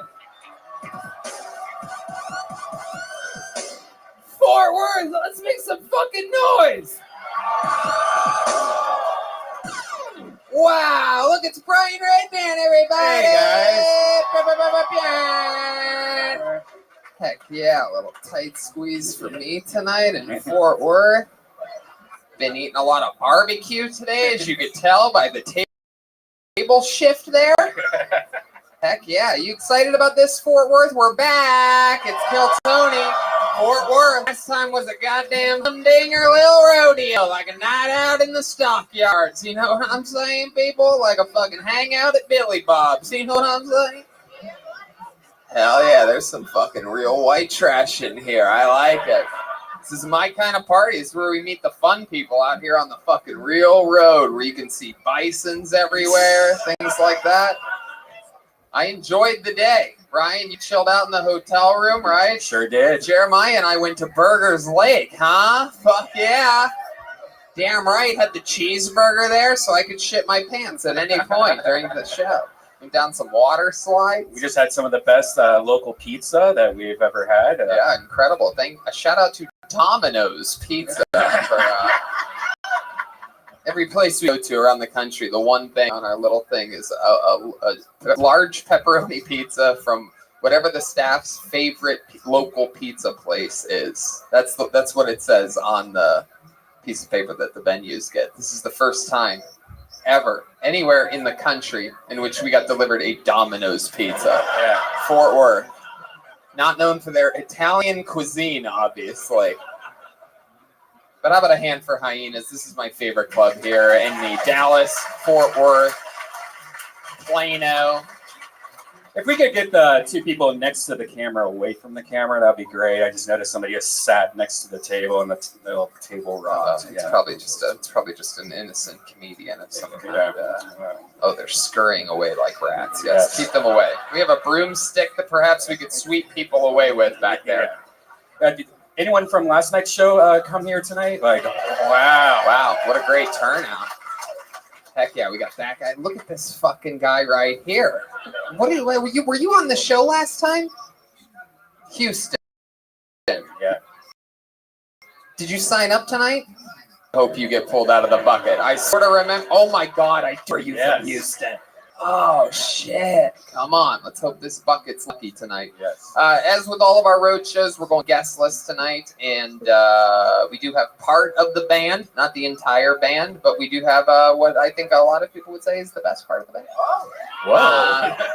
I mean, you know, it's just that he's been along the longest. He turned the band into a goddamn fucking machine. He's the leader of the band. Every single episode, he commits to being a different character. Last night in Plano, my God, was he George W. Bush, and it was just so great, unbelievable. It made me remember how much I love that president. Yeah, one of the good ones. You know what I'm saying? So I never know what he's going to be or do. Maybe it's a new character like George W. Bush. Maybe it's the return of someone famous character. You never know what's going to happen. Put your hands together for him. It's the best damn band in the land. Jeremiah Watkins, the leader of the Kill Tony band. From Reagan and Watkins fame. What? What? Get out of here. What is this? Oh my goodness, thank you. A 6-shot venti. Wow. My goodness. Are you a Starbucks barista? Yes, my name is Aubrey. I am a man. How are you? Wow, Aubrey, this is your first time ever on Kill Tony. No, you have a bad memory. Yeah. Oh, my goodness. That's okay. I'm very forgettable. That's why I haven't been promoted yet. It's okay. Wow, well, Aubrey, the Starbucks barista. Yeah, ASM for the last 13 years. Haven't been promoted. Am I a little bit bitter? Maybe, but I don't know. Just keep it up, yeah. And you work here in Texas? You work in a real Texas Starbucks? Right here in Fort Worth, yeah. Yeah, you ever run into any trouble there at any of those Starbucks? One time, a homeless man threw a banana at the window at me and thought the window was going to shatter, and it did not. And I said, see you later. Wow, Aubrey, you are something else. I'm excited to drink this coffee. We got Aubrey, we got Red Band. This brings me to this, the amazing, super forgettable Fort Worth Bucket of Destiny. Appears to be the same. That's so much DNA on it. I actually brought that ice bucket from Starbucks. Oh, thank you, Aubrey. Aren't you a sweet thing? A lot of people signed up tonight. Clearly, just from the guy in seat 1A, you could tell there's a lot of eclectic characters here. I'm excited to see what could possibly happen. If I pull your name out of the bucket, you get 60 seconds uninterrupted on this stage. You know your time is up and you're the son of the kitten. That means wrap it up then, or else we're going to bring out the angry Rainbow Lounge Bear. It's so loud. It's incredibly loud. So yeah, the Rainbow Lounge burned down a year or two ago is what I was told, but they said it would still be the gayest reference possible. That's real Texas shit for you. Well, we burned down the gay bar a year ago, but you could use that reference. How's your pizza? Not good. It's Domino's. The entranceway is right there, so if you get pulled up, you get 60 seconds, then we can talk to you more about your life, find out what the hell is interesting about you, and what it's like being a man named Cody from the southern plains of Texas. A lot of Codys. A lot of Codys around these parts. We had a couple Codys last night. We had a Colt. Wonder why. A lot of NASCAR shit goes on around here. There we go. I mean, it's very, I don't know why that is. There's something like, maybe it's on like Mountain Dew boxes or something like that. Like, why? You guys excited about this show tonight? All right. Sometimes I got to make sure. I'm going to pull a name out of the bucket and this shit's going to go down. Let's see how, last time we were in Fort Worth, it was fucking crazy. Let's see if we can match its powers here tonight. Put your hands together for your first comedian. He goes by the name of Connor Kokora, everybody. Here we go. It has begun. It has begun. Here he comes. Sure, come on up. Here he is. Connor Kokora, everybody. Hey, what's up, everybody? My name's Connor. It's an Irish name. It means dog lover. It's a good guess on my mom's part, because how could she have known before I was born that that'd be my fetish? I've been practicing intermittent fasting, or as I like to call it, poverty. Yeah. Leave it to the millennials to take something totally endemic and make it marketable. I asked my friend if I could borrow his fleshlight. He said, no, dude, that shit's old. It's dirty. I said, are you sure it's not mature?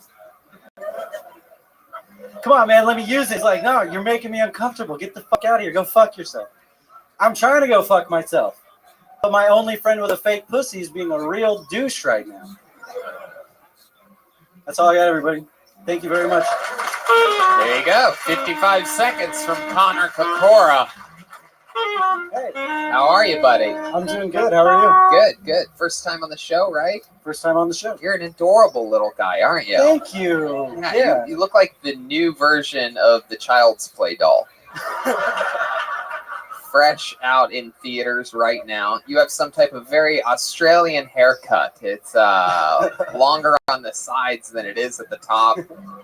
Is Theo Von one of your inspirations? That's right. Yeah, honestly. Well, so Connor, how long have you been doing stand-up comedy? Since January. Since January. It's so specific. What happened in January that you started then? New Year's resolution?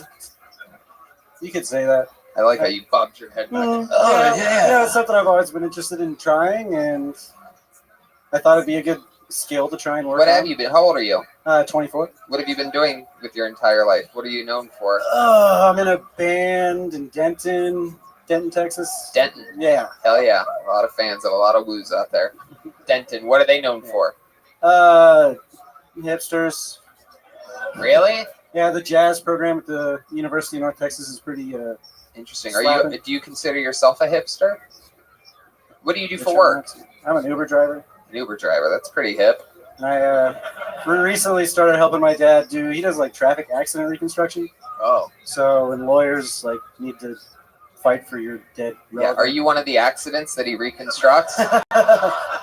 No, it's actually my stepfather. Oh, geez. Yeah. Wow. Shots fired over here. What happened to your real dad? He was an Air Force It's pilot. him beeping. He's waiting for you outside right now. He's waiting for you to come back to the car. Did you say he was an Air Force pilot? Yeah, he's retired now. Oh, he's retired. Oh, thank goodness. You said he was an Air Force pilot, like he flew into one of the buildings at 9/11 or something like that. It doesn't really make sense, but yeah. So now he's retired. And how old were you when your parents divorced? They were never together. Oh, yeah. Ooh la la. That is what my wife said about me. Is that true, Aubrey? You're married? Well, happily, I say we're married. She said, I still wear the wedding ring, guy. It's a long story. But they say at Starbucks, leave everything at the door. Wow. So Connor, what do you do for fun? You're 24 years old. You're an Uber driver. You're bored with your stepdad, right? What else? What's your real release? I'm in a band with my friends. Oh yeah, what type of band? It's like an emo math rock kind of band. Wow. Anything on Spotify? Yes. What's the name of your band? Genius Christ. Genius Christ. Oh my God. What an asshole band you guys are. Now, Genius I Christ. can tell you for sure we will not be allowed to play your music at Starbucks. Is this it? Hell yeah. What do you do in this band? I play guitar and I sing. Wow. Can you sing along with this song for us? Fuck yeah. Wait, lose yourself in it. Here we go. A little bit of Genius Christ. Live from Hyenas in Fort Worth. If you like this comedy, you'll love maybe something else that he does. Here he is, Genius Christ. Like a vinyl record, I'll tell you the truth. With every scratch on the surface and the dust in the grooves. Over and over again, you spin me around. As I repeat myself into the ground.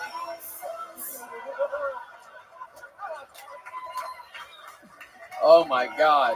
The crowd loves it. The crowd goes wild. To me, you sounded like if 311 worked at 7-Eleven.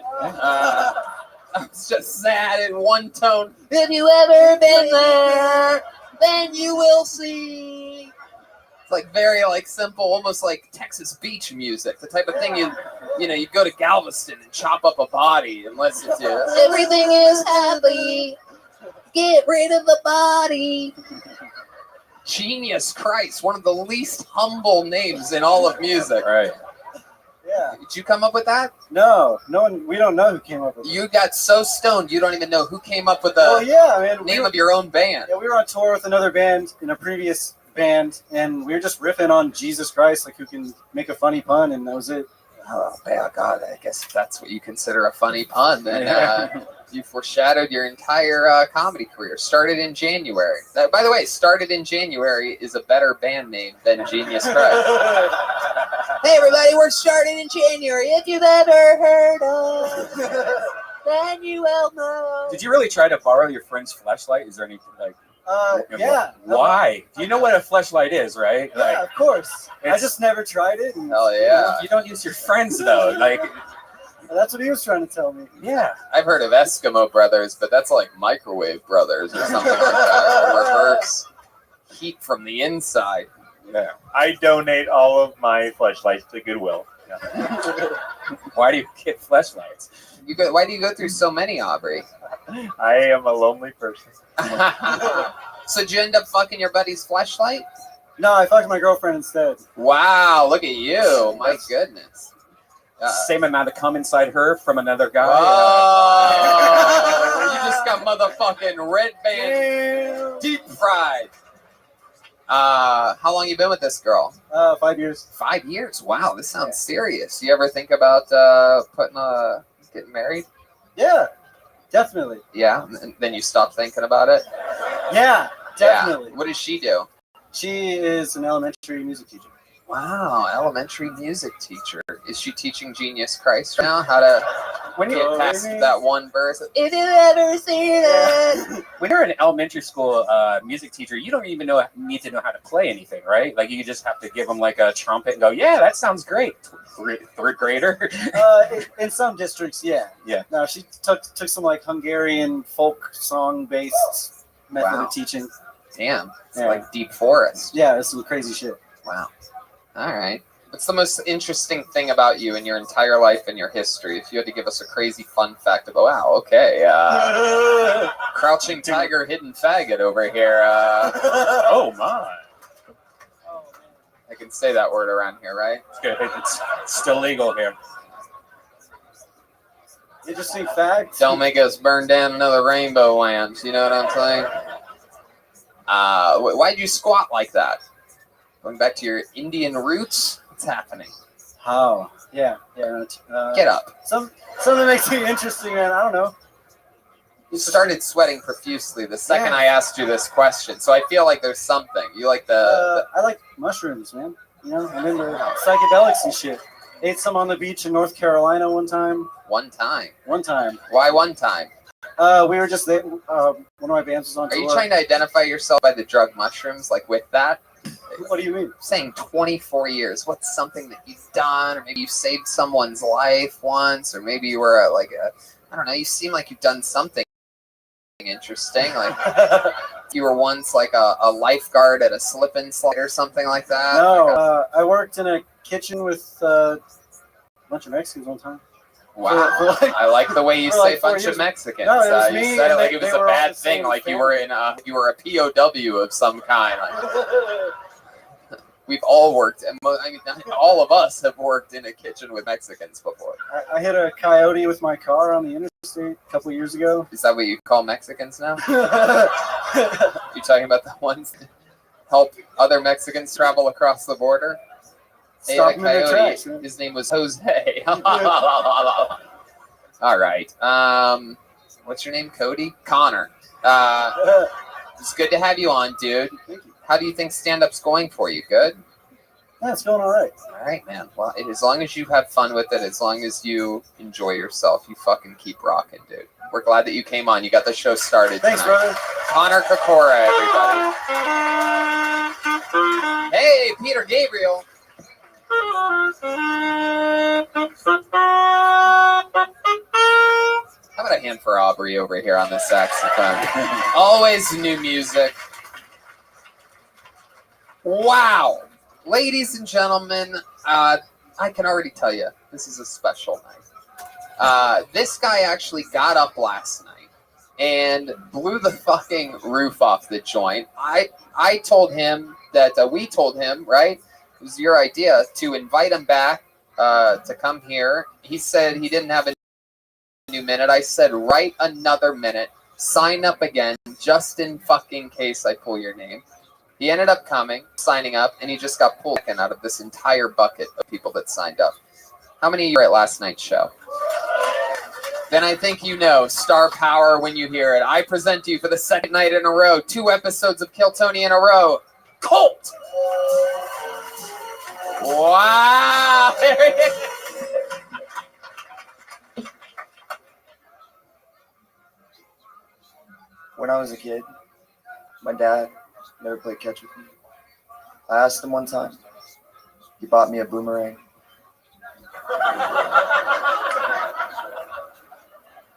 The holes in my socks are from my puppy, not my income.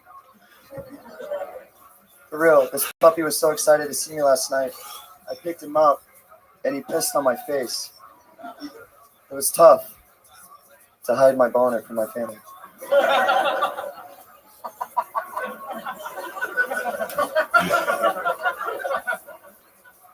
My girlfriend's here tonight, which is really strange because I can never get her to come. But that's not a joke.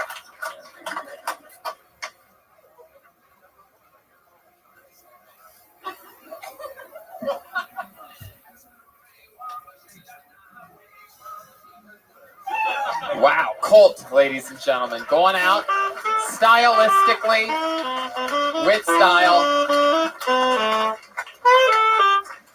All right, what do you say we just start kicking shit again, huh? Let's fucking do this. For those of you that don't know, weren't at last night's show, which was a lot of you, of course. Colt, it just so happens to be. Where are you from again? I'm from Allen, Texas. I work in Plano, Texas. Wow. Allen, Texas, works in Plano, Texas, and he just so happens to be a globally recognized martial artist of the extremely highest caliber. You hear how quiet it got? Because I am fucking serious, ladies and gentlemen. This kid, this fucking little goddamn, looks like he gets shoved in every locker, is the one that's shoving bigger kids into lockers. Colt, show these people a little bit of what you're capable of.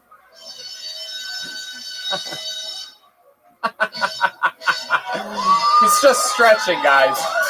He's just stretching. That's what he...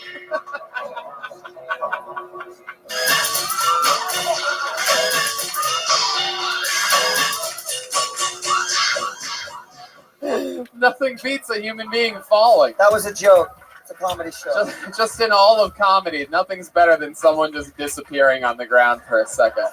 Just nothing beats it. Honestly, I had a nightmare about that last night. About you falling just like that on a high kick?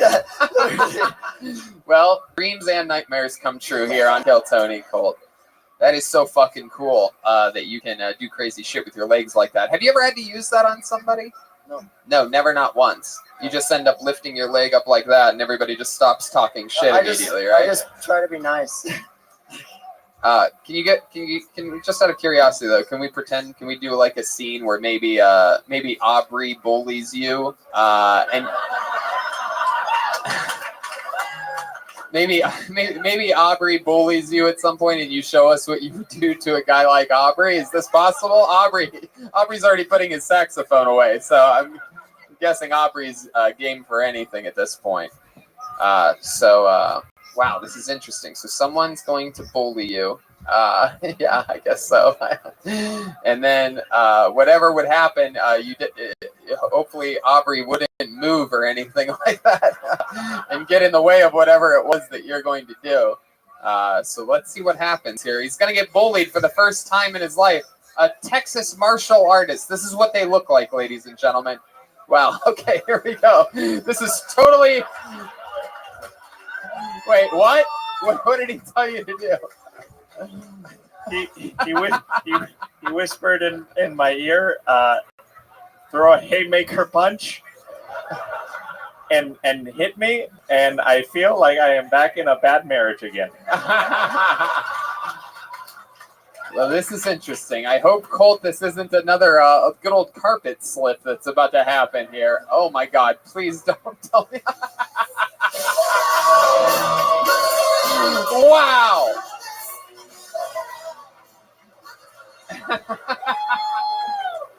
Incredible. He completely disarmed him. I would like my hat back, please. Gave him a Make America Great Again hat. Both hats came off in the melee. That is incredible. Can I just say, he made contact with my tongue when he...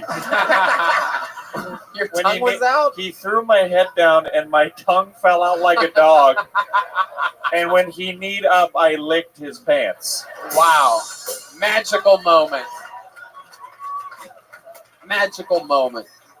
So, Colt, you're great at martial arts. You're a cool fucking guy. You're a hip-looking dude, right? You look like Waldo's rich nephew. So tell us something that and you played it safe at times tonight. Did a couple of little jokey jokes that were cute, right? And that's fine. But we like the real stuff. Tell us something about you that we don't know, that is something that maybe you don't want people to know, that maybe you thought about talking about tonight but didn't end up talking about. You put those little cutie pie frog jokes in the middle there. I saw somebody die once. You saw somebody what? I saw somebody die. Oh, you saw somebody die. Yeah, real life. Yeah? Is it after you kicked them in the face? No. It was my uncle, but I didn't know him. But like, my dad, like, we went to go see him. He was on like hospice or whatever, and we showed up, and like nobody was there but like him and the nurse. My dad said something to him, and then he just died. Oh my God! Did he whisper it in his ear? Yeah. Oh my God! And then Did you ever ask your dad what he whispered into it? No, but the doorbell rang right after that. So I had to answer the door, and it was his kids.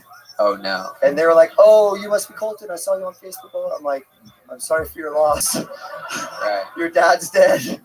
Oh my God! That's true. It's 100% true. That's how you said it? No, not exactly. I'm paraphrasing. I said, "I'm sorry for your loss. I'm Colton." Why wouldn't you ask your dad what he said? Maybe it was your dad's fault. Like, Yeah. What if your dad whispered like, oh, when you die, I'm gonna tell everybody that you molested me. Just like, I think he said, "I'm here." He said, "It's Scotty. I'm here." oh, and that scared him to death. Yeah. He must have bullied him or something, perhaps, when they were kids. My goodness. Colt. All right. Well, you got up 2 nights in a row. I give you a lot of props for being able to at least try to write a minute in 24 hours after your first time ever on stage, which was last night. And we put you in the pressure cooker tonight. are you going to do it again, you think? Fuck yeah. Wow, look at that. We've created a goddamn monster. Here he is, ladies and gentlemen. Colt, everybody. Last night we had Colt do the bottle cap challenge live in Plano, and he did it. He knocked the cap off of a bottle. You guys know the bottle cap challenge? Seen that on your goddamn Insta hoots? Whatever you call them down there. Watched it on Facebook. All right. Pull another name out of the bucket. Put your hands together for Caitlin Hassenauer. Caitlin Hassenauer. Caitlin. Here she comes. Yee-hoo! Come on, Fort Worth. All right. So me and my boyfriend found out we do the same thing during sex. And that's think of other people. Yeah. It's fine. We know what we look like. But we came up with a rule so we'd stop saying the wrong name during sex anymore. And that rule is we'll only think of celebrities with the same name as our partner. And I got off pretty easy. Get it? Got off. That was dumb. Anyways, I got off pretty easy because my boyfriend's name is Michael. So I've got like Michael Jordan, Michael B. Jordan, Michael J. for when he comes because he does this little twitching thing. It's great. Yeah, it's great. But we were trying to think of a celebrity with the same name as me. And if you don't remember, my name is Caitlin. We've already thought of it. It's Caitlyn Jenner. Yeah. I was like, babe, this game isn't fun anymore. We don't have to play anymore. He would just look me up and down. He's like, I can work with it. Yeah. But I'm not offended because she's a transgendered woman. I'm offended because I feel like he has this weird fetish where he wants me to hit him with my car and just drive away. Fuck yeah. Caitlin Hassenauer. Welcome. Very fun. How long have you been doing comedy? About 2 years. About 2 years. All here in Fort Worth? No, I'm from Denton, unfortunately. Wow, Denton. Yeah. Hell yeah. What do you love about Denton? I've got a job there. Wow. Heck yeah. Denton sounds like the kind of place where you'd be a 9 in Denton. Thanks. It's a compliment, but it's also generous, compliment. It's an interesting compliment. We'll call it that. Yeah. Fort Worth, you'd be like 9 beers, right? Oh, Red Band. Red Band's extra mean tonight. This is Roasty Red Band. He's here for a little barbecue. Can I just say, both of you keep up this behavior. I will be writing both of you up, okay? Wow, we're going to get written up. Caitlin, so welcome to the show. You've been doing stand-up for 2 years. How do you make a living? I actually work at the university in Denton. Oh, wow, the University of Denton. What is that, for farming? No. Get on the tractor. Here's your diploma, you idiot. I'm just kidding. What do they teach at the University of Denton? It's the University of North Texas. It's like a music college mostly. Oh, cool. You play music? No. No. No musical talent whatsoever? Not really. I was in band in high school, and they really drilled it in me. Tuba? Oh, thanks. No, I knew most of the tuba players, but What'd you play in? What'd you play in the band? I played French horn. Oh, ooh la la, jus. Au bon chocolate chaud. Yeah. You know what that I just said? We'll talk about it later. Oh wow, hello. It's like I'm getting fucking Waffle House tonight. It's fucking smothered and covered. You know what I'm saying? Oh. Catlin, how long you been with this boyfriend of yours? We've been dating for like 4 years. 4 years. What does he do? He's actually a teacher. Wow. What does he teach? He's a gym teacher. Gym teacher? Yeah. My goodness. At an elementary school. Whoa. Hell yeah. Those guys get all the pussy. If he could say hi to my 2 daughters, that'd be appreciated. My wife will not let me see them. Oh, you're not allowed to see your daughters anymore, Aubrey? Yeah. Long story? Long story. Wow. So you like Michael Jordan type guys, right? Yeah. We noticed that Michael B. Jordan and then just a Michael J. Fox twitch.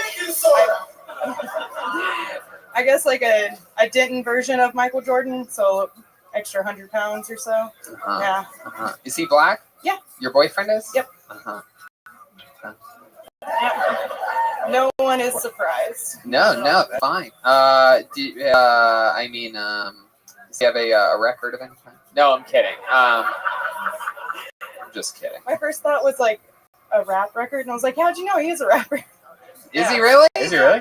Wow. Is he here right now? No, he came last night. I bet he It was the girl. My goodness. Is he a famous rapper?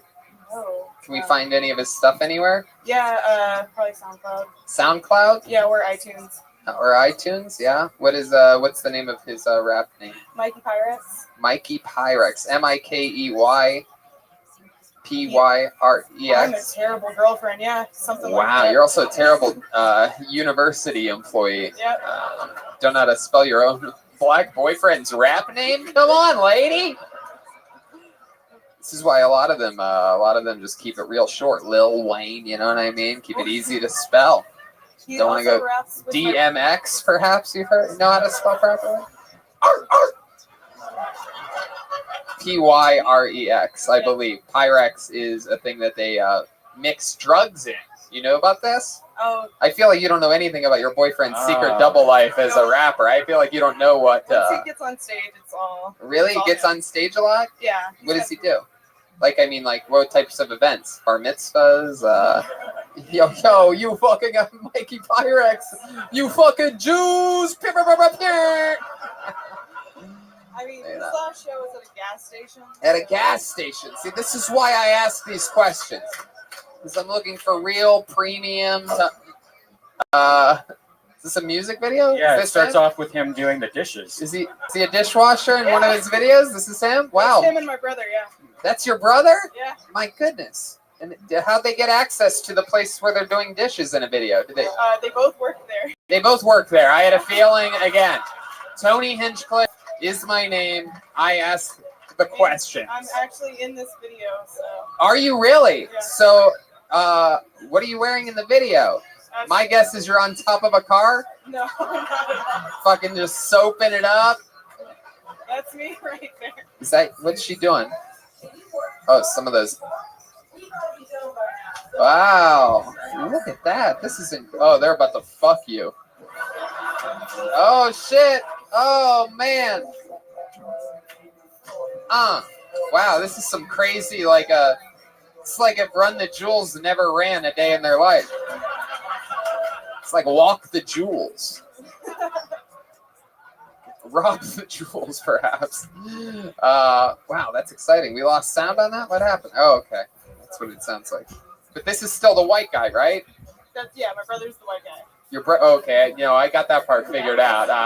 That'd be crazy if your boyfriend was now the white guy and your brother was a black man. The good old blood brother here. Yeah, Mikey Pyrex. That sounds about right. Anyway, so has it always been? Have you always been with black men only, pretty much? No, I've dated one white guy, and he's the one that got me pregnant. Whoa, really? Normally that's completely backwards. Okay, so you like the light roast too? Hey, look at that. Wow. So you were with the white guy. How old's your kid? He's 4. 4 years old. Yeah. And then you guys broke up. Yeah. And did you keep the kid? Yeah. Like, I mean, like, you're full time. Keep the kid? That's not what I Save the meant. He receipt. didn't go very well in here. Heck yeah. What, you close with your father? My dad, yeah, he's great. Yeah. Is he cool with you being with a black man? Like, what type of guy is your dad? Like, ooh, I love the answer I'm about to get. He's gotten used to it now. Ooh, yeah, I knew it. Did I say I was gonna love the answer? He's gotten used to it now. Is the funniest possible answer to that question. Tells you everything. It's better than the first time I brought a black guy home. He just Did you almost say a black home? black home? No. No, she almost said that she bought a black guy. Is what she actually almost said. Tell us about the first time you brought a black guy home. Really awkward dinner, all that fun stuff. The guy finally went home, and then I asked my parents, I was like, what do y'all think of him? My dad's just like, well, we have to get used to it now. You can't go back. Oh, that's funny. I like your dad. Your dad so, gets it. So he's the one guy who heard that quote and is like, he took that as fact. Yeah. He's like, great, okay, all right. Yeah, well, you sweetheart. can't go back, so there you go. You've opened this door. Well, there you go. There's no going back now, Caitlin. You're on a one-way street of darkness. All right. You've opened Pandora's black box. God damn it, Caitlin. I saw this movie once. It's called Get Out. All right, Caitlin. Well, you're fucking awesome, man. I loved your jokes. You know, you're working with beats. Obviously, you get it. I love your style. Super likable. You're killing it, Caitlin Hassenauer. Let's keep it moving along. We got people to see,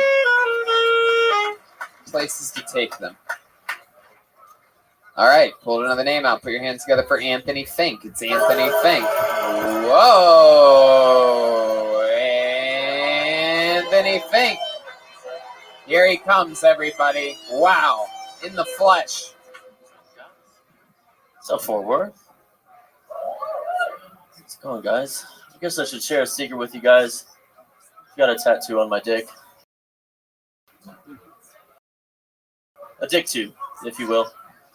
Something major, just says manufactured in Constantinople.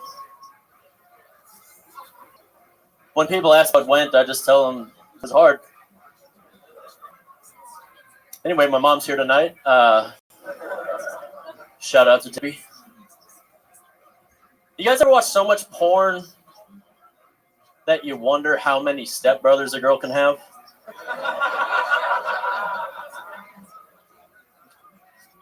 If there's anything I've learned, I wish I had a stepsister a long time ago. Or you ever watch so much porn that you forget what you're there for? Like, you just find a good plot and you're just like,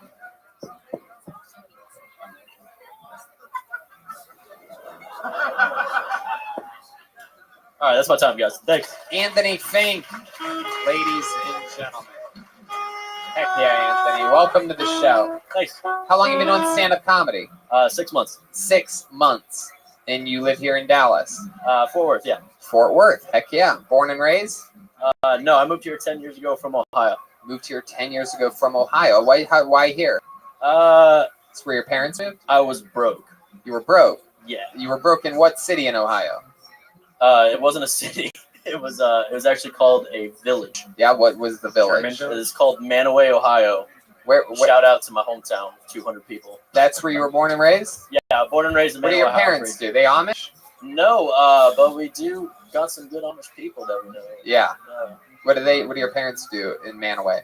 My mom moved here. And my dad washes cars up in Ohio. Wow. And my mom works at an oil field company. Oh, okay. And you came here to Fort Worth. Was that your choice? No. Who's mom's choice? Yeah.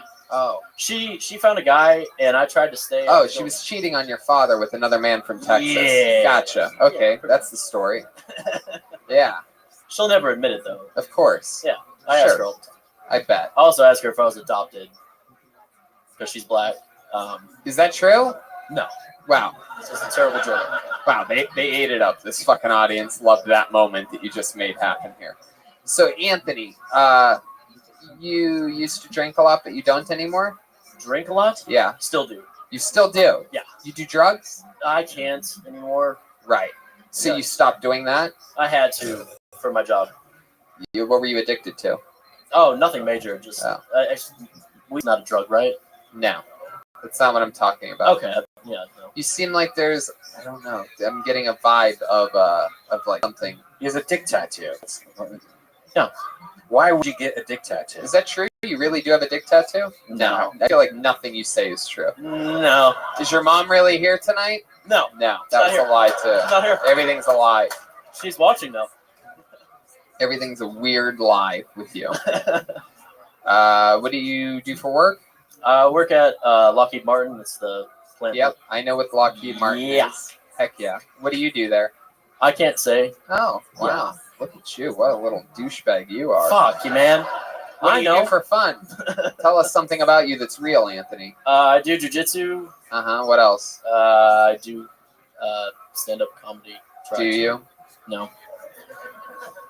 What else other than stand-up comedy and jujitsu? Tell us something. Like, you seem like a cool guy, right? You seem like you have arm tattoos. Your clothes fit. You got brand new, nice, clean shoes. You got gel in your hair. Your facial hair is perfect, right? You try hard. So let's stick with me over here, Anthony. I can tell you already have some fucking weird answer you think's gonna work right now. Like some type of like weird fucking political debate that we're not having. But no, I haven't. I'm in the middle of asking you a question. You fucking look at me, Anthony. All right? I'm not your car washing father in Alloway, Ohio. Okay? You look at me in my goddamn eyes when I'm talking to you. So what I'm saying is, you seem like you have yourself put together, but also like you sort of fucking try, right? Like you know what's cool. You know you want to be cool. Tell us something uncool about you. Not jujitsu and stand up and what you can't talk about at Lockheed Martin. I'm talking about like. Well, I know it looks like I'm doing a fashion statement up here, but I'm not. I just can't find pants that fit. You did the fucking thing that you wanted to do the whole time. Instead of answering the question that I tried to save you there. Did you hear that silence that you just got? No, that's not the answer, sir. No. Okay, I'll start, and then you go. Happening? Okay. Okay, Aubrey, you go first. Okay, I wet the bed on a weekly basis. There you go. There's Aubrey confessing something uncool about himself. Your turn. I'm not that cool.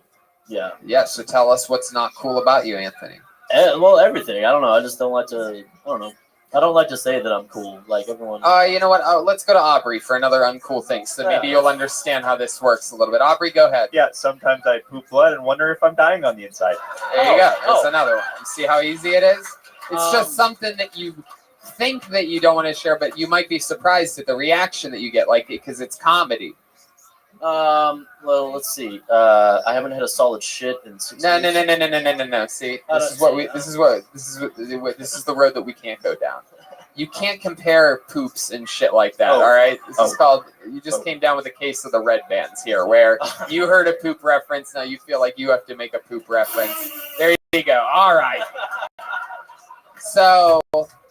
It can't be off of Aubrey's thing. So I'm going to get another thing from Aubrey so that it's like ginger on your little sushi brain and you start from scratch. But it can't, you can't have anything to do with his thing. You have to think of your own thing. It could be anything uncool about you. Okay. Because the most uncool thing is you not being able to think of an uncool thing right now. I know. So let's check in with Aubrey one more time. Something uncool about Aubrey. Yeah, sometimes I look in the mirror and feel like a turtle because I am a shell of a person. Okay. You see how that's a humbling thing for him to say? Publicly, and he's owning it, and the crowd's laughing. Your turn, Anthony. Would you like an ad shot of espresso? Oh, wow. Just pure habits. He's got. Go ahead, Anthony Fink. Tell us something uncool about you. I have a membership to Gap. Did they really make Gap memberships? I never use it, but I do have it. Are you lying again? No, I really do. I legit have a Gap. Do you have it on you? No. What's a Gap I don't membership? You get like Gap points. Do you see how the audience is laughing at that? Do you see the reaction to that compared to everything else you did here tonight? I'm telling you. I see what you're doing. I can see what your thing is. And I'm telling you, you got to surprise these people. You're talking about, hey, I got a dick tattoo. And you already, you look like that fucking fake James Dean porn star guy. Like, it's just like, you're already slimy. And you're talking about, like, slimy shit. We want to hear the opposite end, like you have a fucking Gap membership. And you don't even fucking know what it does or how you got it. You just woke up one morning and because you look like you do, it appeared under your pillow. The Gap freight crawled into your window because you have reached that level of douchebaggery and put a Gap membership. You see how funny it is? It's true. Sometimes I penetrate a dog's mouth with my finger just to look into the whites of their eyes. See, go ahead. Try one more to see. Can you top that? I don't know if you can top that. We're going to keep it moving. Anthony, take the note that I give you. People complain sometimes that I don't notes, but I give them notes. This is a powerful fucking note I'm giving you. That thing that you put, like you didn't know, that you had to dig out about the Gap membership. You were working honest beats there. It's all right there for the taking. Find the uncool things about you because it's counteractive to what you appear to look and sound like. And that's what makes things funny. Sometimes I shave my face with a woman's razor just to feel sexy. There he goes, Anthony Fink. Yes. Anthony Fink. He's been doing it 6 months.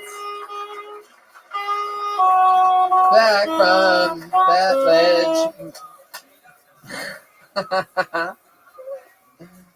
All right, you guys having fun out there? All right, make some noise for your next comedian, Logan Cleve. Logan Cleve. That you would step back from that ledge, my friend. Logan Cleve, everybody. Oh, shit.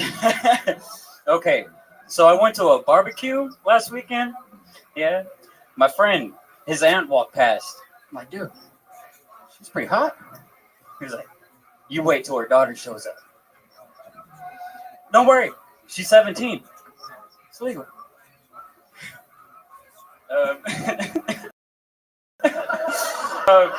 I got a bunch of crazy people in my family, old racist people. They say some wild shit and then they cover it up like, oh, sweetie, I'm just from a different time.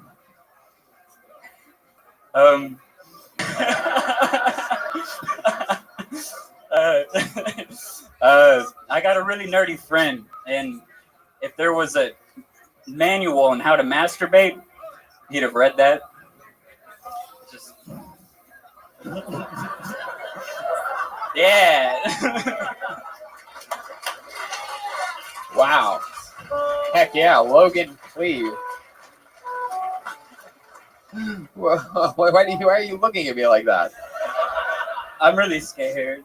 You're really scared? Yeah. Why are you scared? You should be on the high of your life. I mean, you just won the women's soccer championship. And...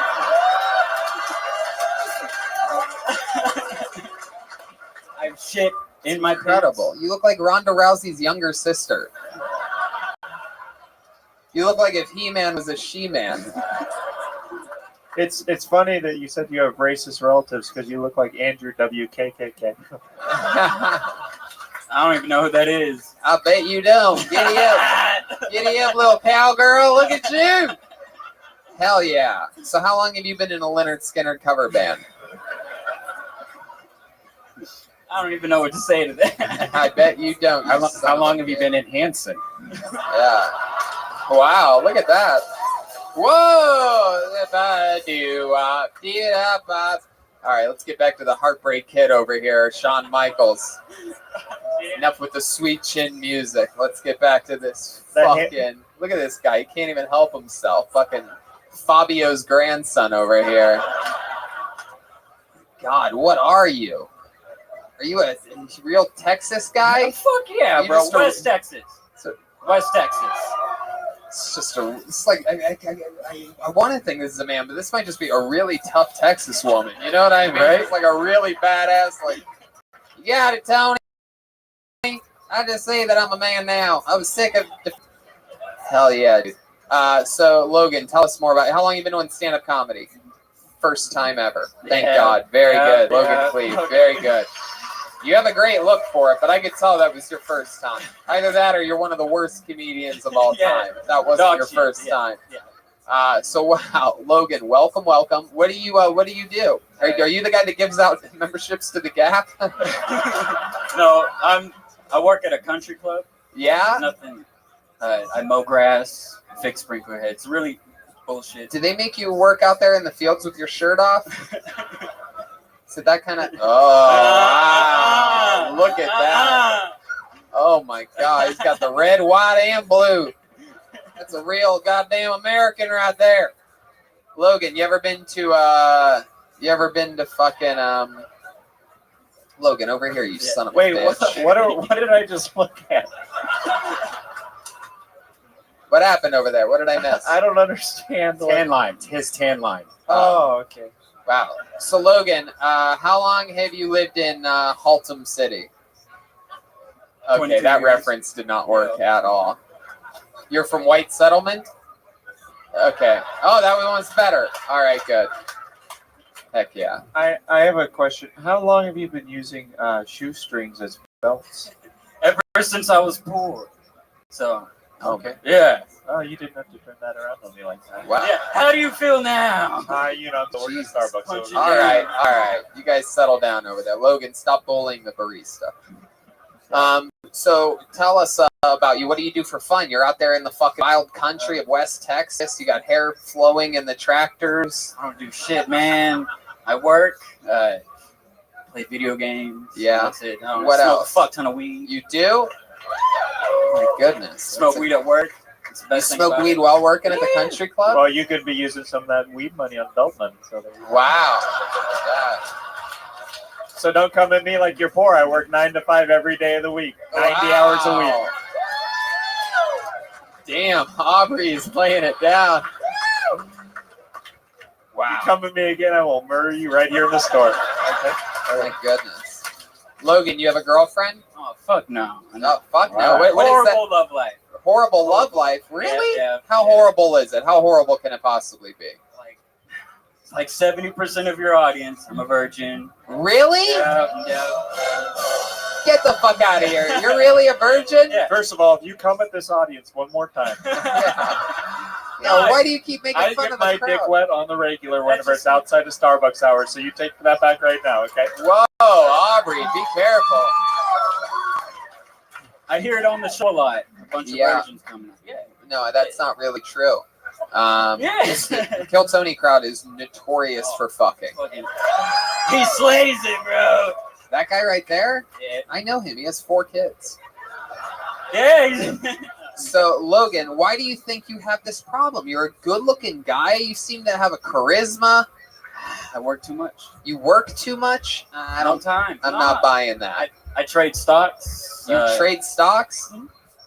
How successful of a stock trader are you? I'm in the green and ain't losing money. When you say you're in the green, does that mean you're going to be mowing lawns for the rest of your life? Yeah. What do you invest in? I use Robin Hood and shit. I don't. Hey, like, that's right. We absolutely love Robinhood, and for right now, you can use the promo code KillTony and sign up for a Robinhood account here. So, Logan, let's get back to this love life thing that you're avoiding, and you're not doing a very good job at it. So, Logan, tell us why you think it is that you have a problem. Because I mean, obviously, there's dating apps. You can't work every day and night. I'm not buying it. Like a belt, and I'm not buying it.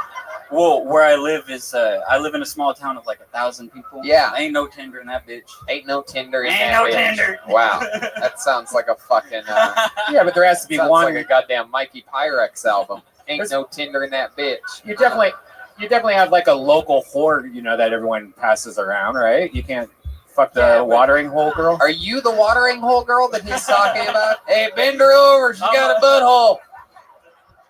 Just ignore that dangly shit. I'm on the other side of the hole. What? I'm on the other side of the hole. I don't know what that means. God When's damn. the last time God you damn. when's the last time you kissed a girl, Logan? High school. High school? Are you fucking serious? Really? It's been Told since you, bro. high I school? just work. I don't do High shit. school? Is there? Let me ask you guys something. Is there one woman out there that would be willing to give this guy a fucking kiss? There must be one girl here in Fort Worth. This guy hasn't had a kiss since high school. Can we get a girl to come plant a wet one on this guy? Is there someone coming here? Give me that microphone. Logan, hand me that microphone. Give me this fucking thing. You pucker up, little buttercup. You put that hair. You stand right over here. Stand right there. Hello, how are you, sweetheart? What's your name? Mary Jane. Hi, Mary Jane. Aren't you the little cutest fucking little thing in the world? She's fucking hot. Look at this goddamn little Texas Amy Winehouse looking angel pie. Wow. Would you be willing to give this little rock star a kiss? He hasn't had a kiss since high school. Will you plant a wet one on this guy? Show him how to be a man? I will give him a kiss. Wow. Look at that. Let's do it. Go right ahead. Fort Worth, this shit's about to go down. He doesn't know what to do.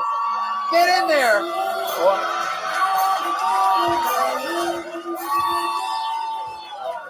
Can I just say, Logan, you gotta you can't just go. Logan, that's not how this works, all right? Don't let your fucking boner block you from fucking. Open your mouth a little bit and give this girl the type of kiss that you see in a real movie. Come on. This is fucking Texas.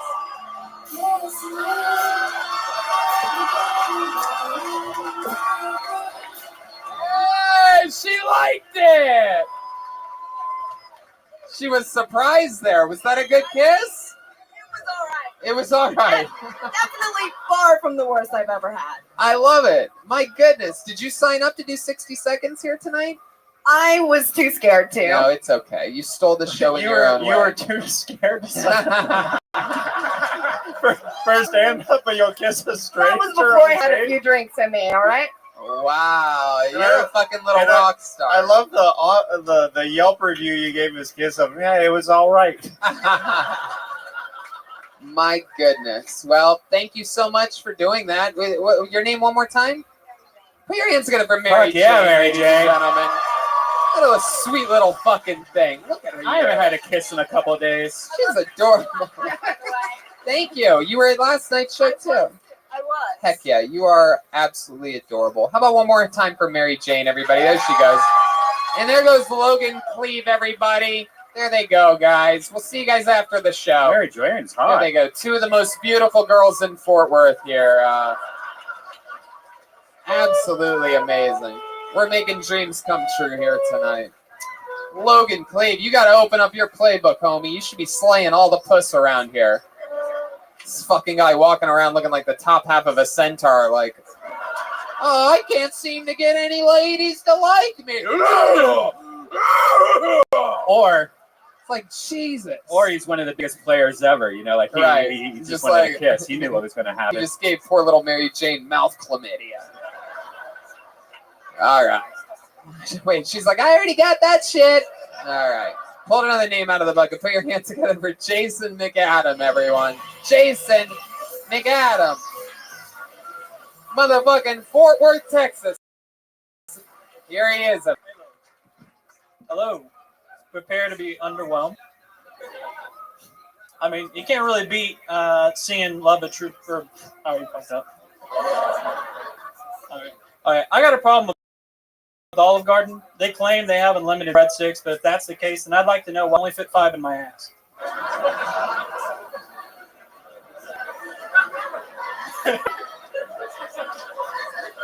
Oh.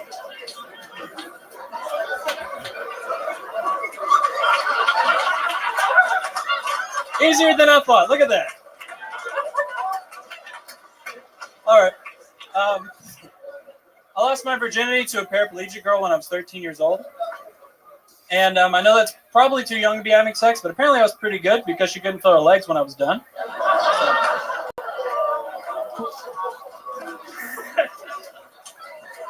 I hear a lot of moaning and groaning, but honestly, that's kind of better than laughter, in my opinion. So. Wow, there you go, Jason McAdam. Hell yeah. Jason McAdam. Dirty bastard. Young dirty bastard. Look at you. Hello. Hello, how are you? I'm pretty good. It's very exciting to have a smushy version of Stone Cold Steve Austin. Smushy? Smushy. This guy looks like a pile of mashed potatoes. But you have a little nose ring. It offsets all the masculinity about you. So it's very like, hey, look, I'm a nice guy after all. Look at the middle of my nose. Come on. First time doing stand-up, Jason? This is my 4th time on stage. 4th time ever on stage. The first 3 you were singing Tool at a karaoke bar? No. It was a couple months ago, so. It was a couple months ago. Yeah, what do you do for work? I'm a caseworker. Caseworker. Yeah, I process benefits for like welfare benefits like food stamps, Medicaid, stuff like that. Wow, look at that. Hell yeah. We got some fans of food stamps. A lot of in the poor house. people love you. Heck yeah. That's cool. Did you really use your virginity at 13 to a paraplegic? Yes. That's Very, really very true. Very, very true. She couldn't run away or anything. How did that That's happen? kind of the point. How does that go down? Was that like her idea? Yeah, it actually was. Yeah. Yeah. And she's just laying there and she's like, hey, spread my legs and put your dick in me. Like that? There was a lot of figuring out, but that's kind of how it worked. Yeah. Fingering out? Is that what you call it? Getting her. Did you have to like lube it up? Was she able to like produce sexual? I don't know if it was technically from the waist down because it was. I mean, it got done. Everything Right. worked. Did you use a condom?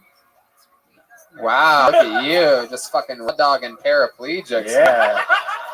Good God, this guy's out of control. It's given the chance of a little fucking one-legged baby to be made.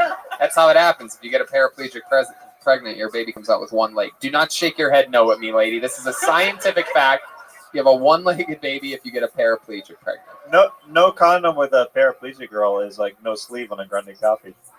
Yeah, you might get burned. Oh, so Jason, you lost your virginity. I mean, look at that. What a difference of one bucketful makes, right? This fucking guy looks like what he looks like, right? This is why Jason Voorhees wore the hockey mask, by the way. This is what was underneath. And then you have a guy that looks like fucking Logan. He hasn't kissed a girl since high school. Just goes to show, Logan, go fuck more paraplegic girls. They're out there for the taking, laying around for it. Yeah, where did you meet her? Was it like after the car accident, or did you meet her like? Yeah, technically after car accident. What was it? Did she go off the high dive at Burger Lake? No, it was car accident. She was like 5, I think, or something like that. Wow, she was 5 years old driving a car. That's crazy. Must have been a Fisher Price. Wow. And how long did you spend with her? Just that one night? One night? It's hard to do a one-night stand with somebody that only sits. It's a one-night stand, rest night. Lay down. All right. Were you ever with her after that? Did you ever date? Did you ever roll her into prom or anything like that? No. Yeah. Well, I mean, we dated for a few months. It was the only time we really hooked up. Yeah. I guess. Did she lean on you? Sorry. Did she lean on you a lot? Yeah, I mean, I guess, sure, yeah. Wasn't that what that was? Oh, that was Stand By Me.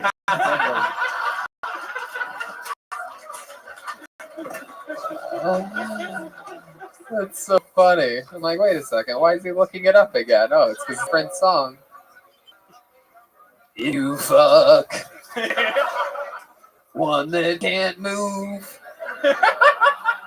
and shoot your splooge. All right, that's enough. I'm off timing here. Brian pauses and plays again and see if he gets.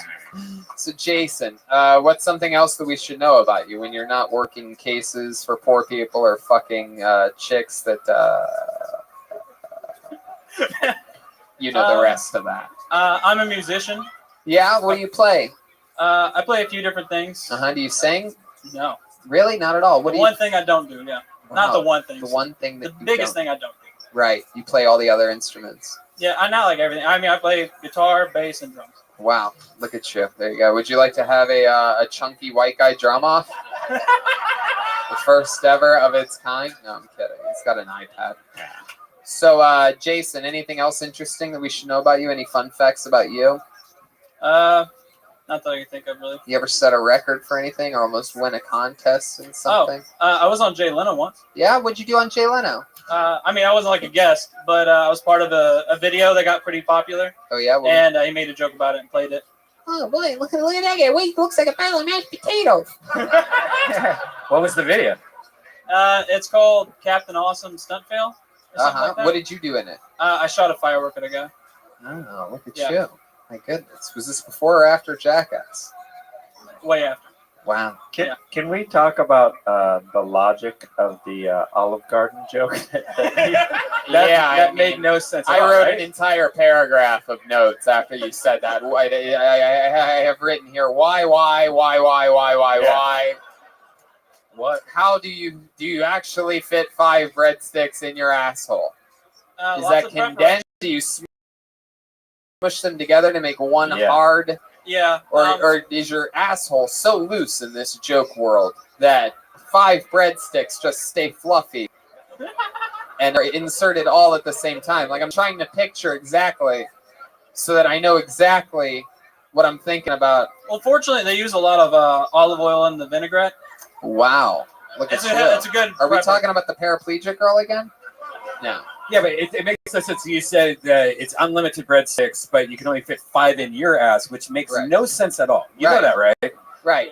It's not using great logic. It's just. And even if you did fit 5 in your ass at Olive Garden, if you're like, more breadsticks, man, they'd be like, oh, right away. Well, see, that's part of the problem, you'd think, but no, that's my other problem. Is that's really just 5 before they kick me out, before they made me leave.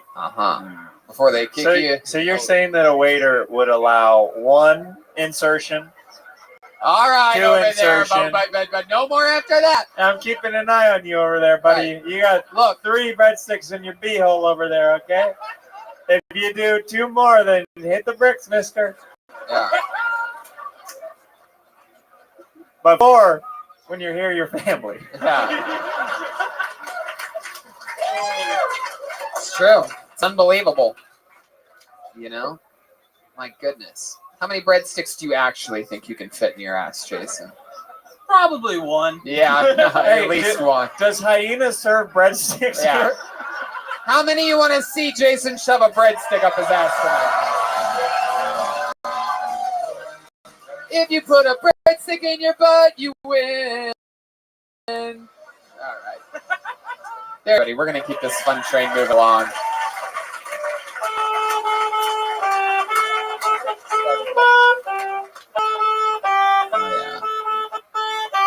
From that ledge, my friend. That was actually Numb by Linkin Park, because that's how I feel. Wow. I couldn't even tell. I don't know why. Doesn't even matter how hard I try. That's in the end. You literally mix up the lyrics to every song. Oh, it's okay. My Linkin Park fanmanship only existed before they died. And by they, I mean the one guy. And by I mean I don't give a fuck. Pull another name out. Put your hands together for John McMillan, everybody. John McMillan. Yee-hoo! Here we go. Fort Worth. Here he is. Come on, one more time, good and loud for John McMillan, everybody.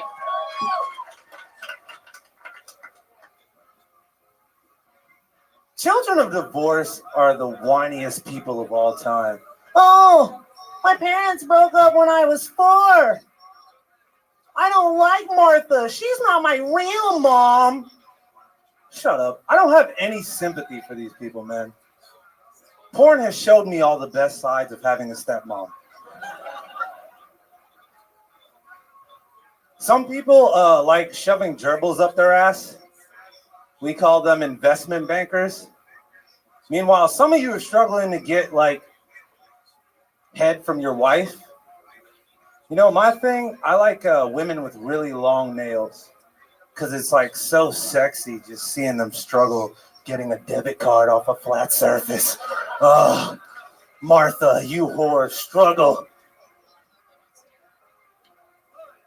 The only difference between guns and condoms is that people use guns more. Hell yeah. Sean McMillan. Fuck yeah. Hi, John. How are you? Welcome, welcome. I'm feeling good, Tony. I love it. Have you been on this show before? Not at all. Oh, okay. I feel like I've seen you before somewhere. You ever been to the Comedy in LA? Nope. Nope. Have you been doing stand-up? 2 years now. About 2 years. All here in Dallas? No, I drove from OKC to do this. Kansas City? Wow, the crowd goes crazy. Kansas City?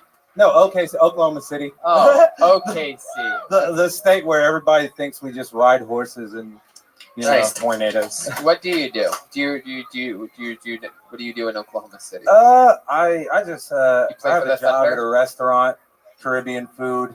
Oh, nice. Yeah. Jawman. I'm an employed black man. Yes.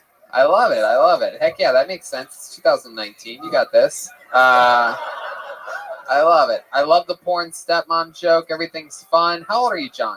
I'm 28. 28. Fuck yeah. What else do you do in life? What else do you like to do? We met your girl. Just like everybody else here, I do music on the side. Oh yeah, we met your girlfriend of 4 years earlier on the show. She talked about it. Mikey Pyrex, correct? You know what's fucked up about that? Whenever she said that, I was like, yo, that sounds like a fire rap name. I would listen. Yeah. Mikey Pyrex. What type of music do you do? I rap, I produce, I sing a little bit. Heck yeah. Yeah. Is there somewhere we can find your music? Yeah, I'm Spotify, Apple Music, all that stuff. The project is called Teflo Dollar. TEFLO? Yeah. DOLLAR? Yeah, there's just a space in between the space between. So you cover Dave Matthews. Yeah, that's my thing. You played violin for him at one point, didn't you? That's a weird reference that would work better anywhere other than Fort Worth, Texas. Literally anywhere else in the country, going boom. They're like, I'll tell you what, that reference works well in Starbucks. Yeah, I'll tell you. Teflo Dollar. Here's a little Motel Wakanda. Oh shit! This is actually my most popular song. Really? Go ahead, play it. Well, let's hear some of it. I got 4,000 streams, bitches. I'm trying to get the Kill Tony bump. Wow. Let's get it. Look at this. Motel Wakanda. Here he is from the great Teflo Dollar. Wow, this is interesting. Pay your web hosting bill. Let's see what happens here. There we go. I guess. Uh-oh. I made the beat too. You gonna rap along with it or something? Oh shit! No, that's a lot of pressure. Should I? If you want. No! God damn it! No! No! Or you could just. Off it. No. Just listen. Hey. Because my swag is too ill for that. I might send a bill for that. And when they get that invoice, it's going to be more than a bill for that. And the top spot, I might kill for that. Little blood, I might spill for that. A little less 16 candles, a little more Kyrie candles, rolling with vandals. We be getting a bill for that. Ain't got a feel for that. You want to win, take one to chin, and you'll just have to deal with that. Niggas really think that they own this flow. But what about busy? Hold on, I'm going to stop you for just 1 second. I gotta just say, you're unbelievable. I want to do something fun though, because I'm watching my friend here bob his head, listening to your music, watching you, and I just think you guys would make the best like music video together. Will you come up here and you keep rapping, but you just look out in the audience and do exactly what you were doing before. Just enjoy yourself. Go ahead, yeah. Yes, go right ahead. This is all they come. I hope you found yourself when you met me, cause we breaking all the rules, dog. Soccer boy and rude boy. Someone trying to drag me. Bitch, I am not RuPaul. Pocket watches, ooh, lights a bitch, we screwed up. Wow, this is fucking unbelievable. I could watch this literally for the rest of my life. Hell yeah, I like your style. He called himself Salt and Pepper. I like that.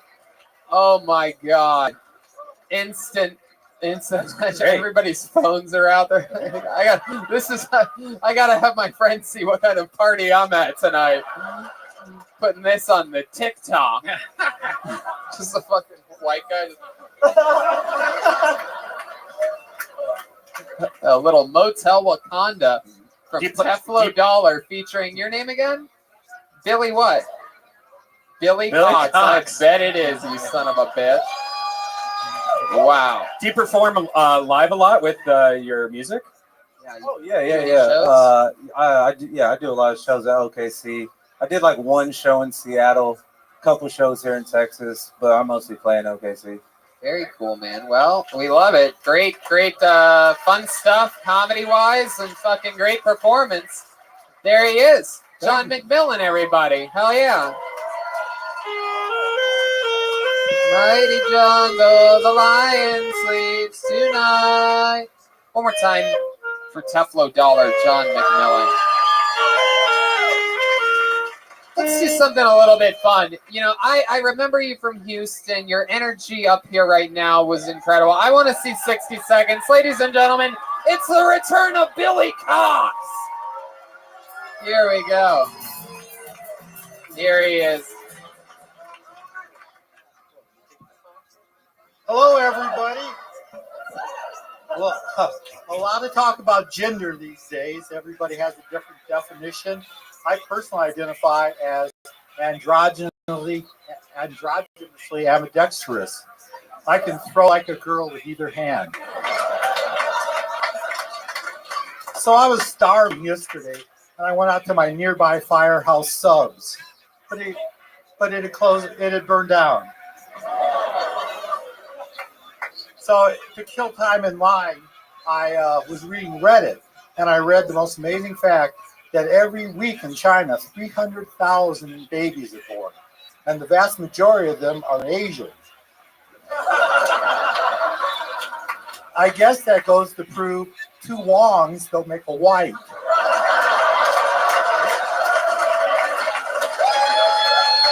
Thank you. Wow. Billy Cox.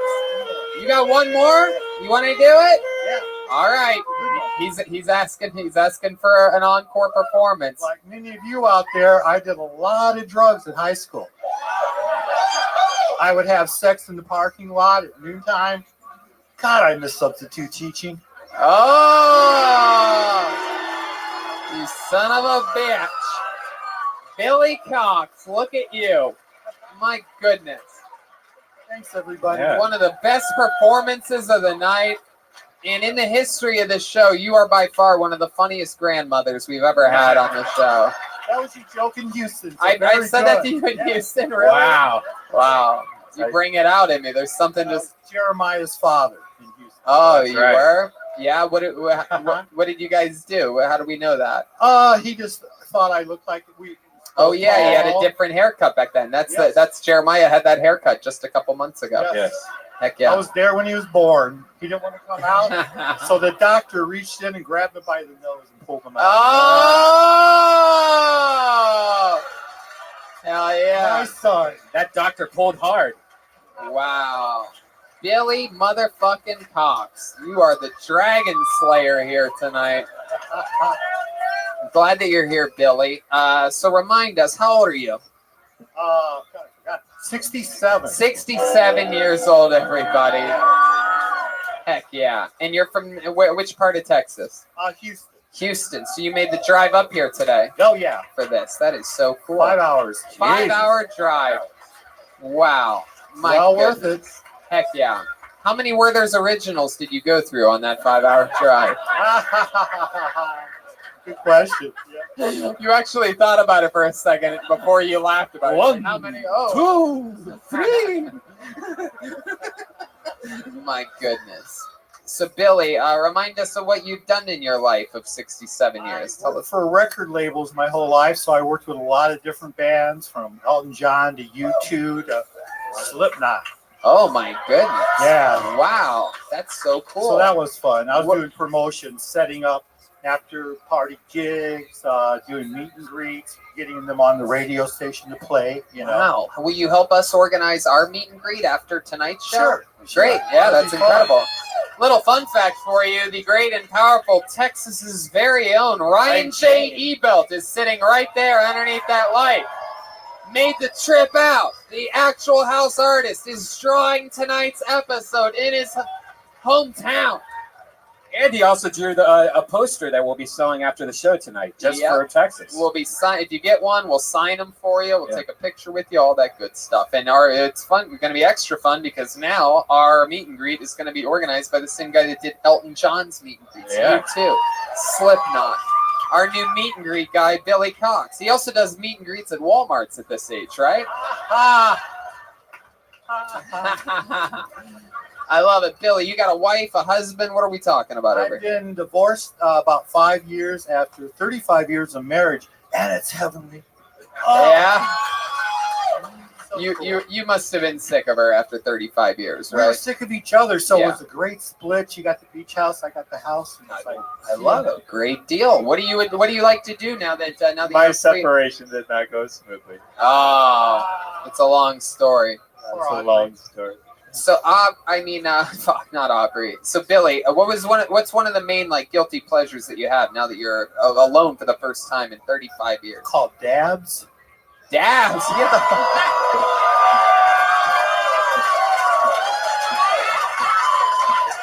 Why I did not see that coming at all. Holy shit. Vape pens. Vape pens. There's a new pot, a new joint. It's Moon Rocks in a joint. Yeah. It's called Good. Caviar. Yep. Oh my God. You're the coolest fucking guy in this whole party tonight. Look at you. Thank you. Not 67-year-old fucking dabs. Look at you. I can't even do dabs. I can't even hang with you. Yeah. Not to sit on the couch because you can fall over. Oh, yeah. Yeah. Yeah. Yeah. You have to sit on. Hey, I don't touch this. Dabs. You're like the Bill Nye of drugs.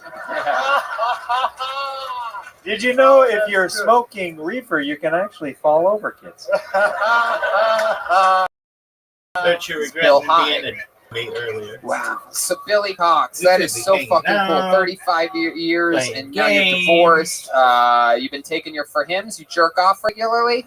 Yes. What are we talking about? I found a category of porn that he's never seen. Yeah. What What is that category of porn? It's called Time Stop. Have you seen this, Red Band? Time stopped. Yeah, it's like I like how he knows his audience. He goes, "Have you seen this red band?" it's like a regular guy with a beautiful girl in a room. She doesn't Regular want guy nothing with a to do beautiful with him. girl. Yeah. And she So what? he'll- Doesn't what? What? Nothing to do with him. Right. So he'll come out. He's got some kind of contraption. And he freezes her, and then he fucks her, and she can't move. He freezes Yeah. her. And I've seen this. play with her. My God, are you serious? Yeah, They call yeah. it time Time stop. stop. I didn't know it had a name. That But used yeah. to be called rape. Is Yeah. what it was called. Where a guy tries to stop time. Rape stop. Jesus Christ. Just fucking Back to the Future, the rape edition. Hey, get into my DeLorean. Yeah, let's check in with Aubrey. I think this audience would really like to know when was the last time you kissed a woman. Whoa! There you go. Because we have a girl named Mary Jane here tonight. That is a good question. Billy, have you kissed a girl since your divorce? Yes, but I haven't had sex with one. So Mary Jane. Wow, holy Mary shit. Jane wants to come up. All right. Well, I think Mary Jane is up for it. Yeah. This guy's getting greedy now. He's like, I saw where the stakes were earlier. Let's Right. raise them. Well, I have kissed a woman, but I haven't bareback analed anyone today. Is there a woman in the house You tonight stop it, Aubrey. that would like to kiss Billy Aubrey, Cox, Aubrey, ladies and gentlemen? Aubrey, what are you thinking?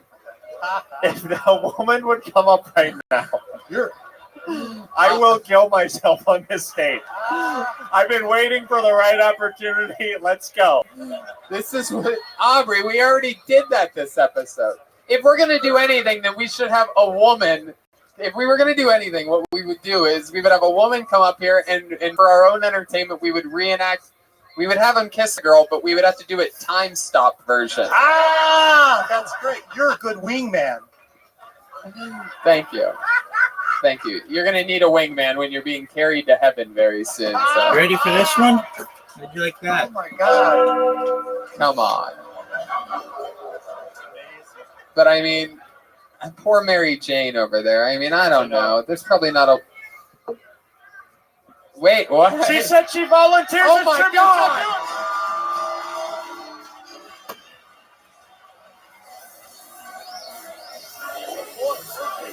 All right. Okay. Here, this is unbelievable, ladies and gentlemen. The new Fort Worth Queen of Kill Tony, Mary Jane, is back. I'm so jealous. I need to quit the I asked show. this guy what he fucking loves, and he said dabs, vape pens, and we're finding out that he loves everything that has to do with Mary Jane here tonight. Yeah. Because, my goodness, today's episode is sponsored by forhims.com. Clearly, Billy Cox is hard as a rocks right now. So, let's do it. Let's have some fun here. You know what? I'm gonna come out from behind this table. You guys stop it. You have a time stop. I'm going to. Yeah, we have to do this time stop style. So here's how we're gonna do it. I'm gonna direct this little short for us. All right. So when I say action, you're going to hit on her, right? And then the crowd's gonna laugh because it's gonna be funnier than they think it's gonna be. And then I'm going to hand the mic to you, but you have to, I'm not going to hand it to you. I'm just going to hold it in front of you. You have to sort of reject him. You have to be like, I'm sorry, you can't have me, old man, or something like that, but in your own special way. And then we need a, here, you can use my phone. I'm going to pull out the actual stopwatch app. Here we go. I'm starting the clock. Now your time is rolling. And it's going to go a little something like this. And then you stop the time, right? Here, you want to hold on to it? Sure. You hold on to that, but sort of point it towards the... But when you stop the time, you need to sort of go like this so that the crowd can see it, like that. Like that. Okay, so here we go, ladies and gentlemen. This is the first ever Kill Tony time stop. Here, Hey, Red, do you have a grandfather's fetish?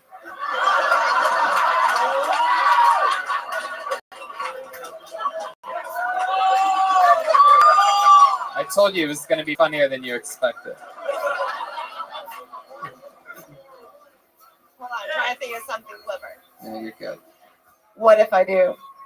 What? Wait, no, that's not your character. You have to reject him. God, you are a dirty little girl. This is unbelievable. You have too much skin for that. Whoa. All right, what do you got there? Oh, you just stopped the time. So what happens now?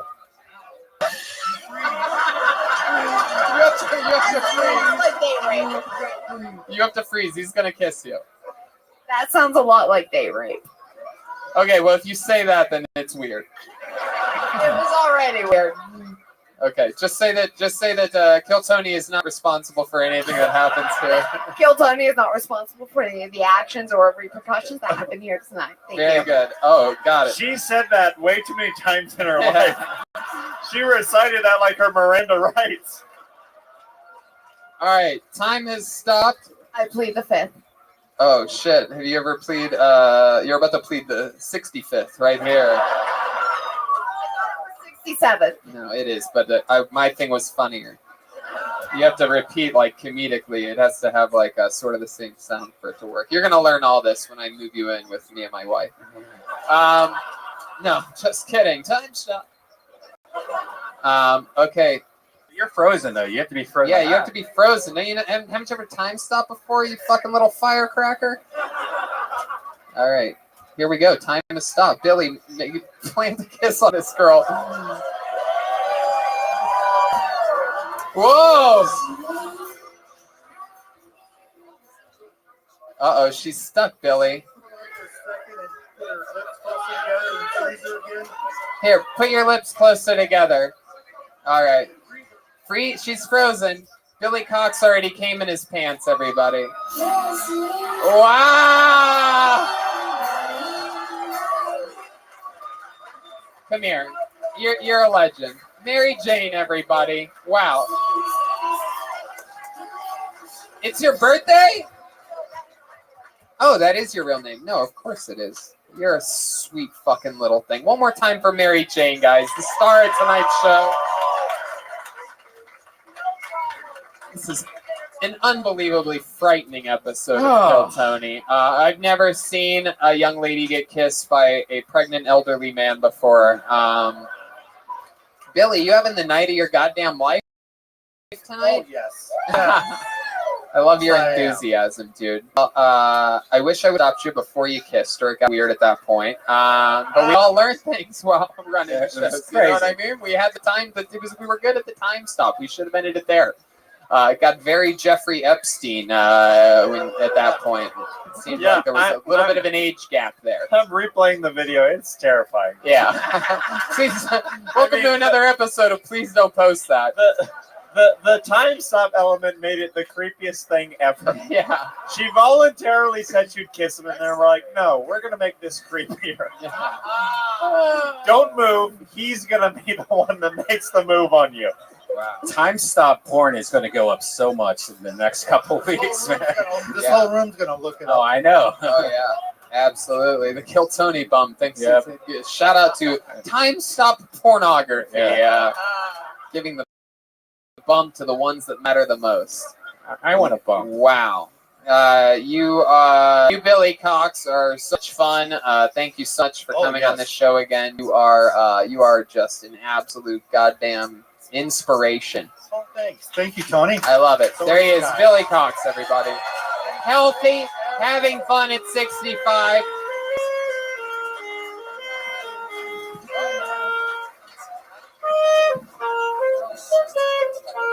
You guys want to go to the bucket one more time, huh?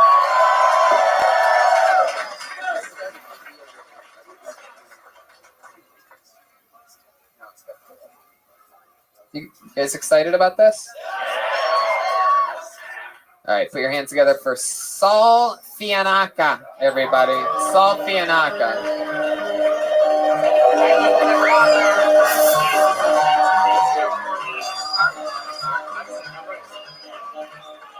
One more time for your final comedian of the night, Sol Fianaka.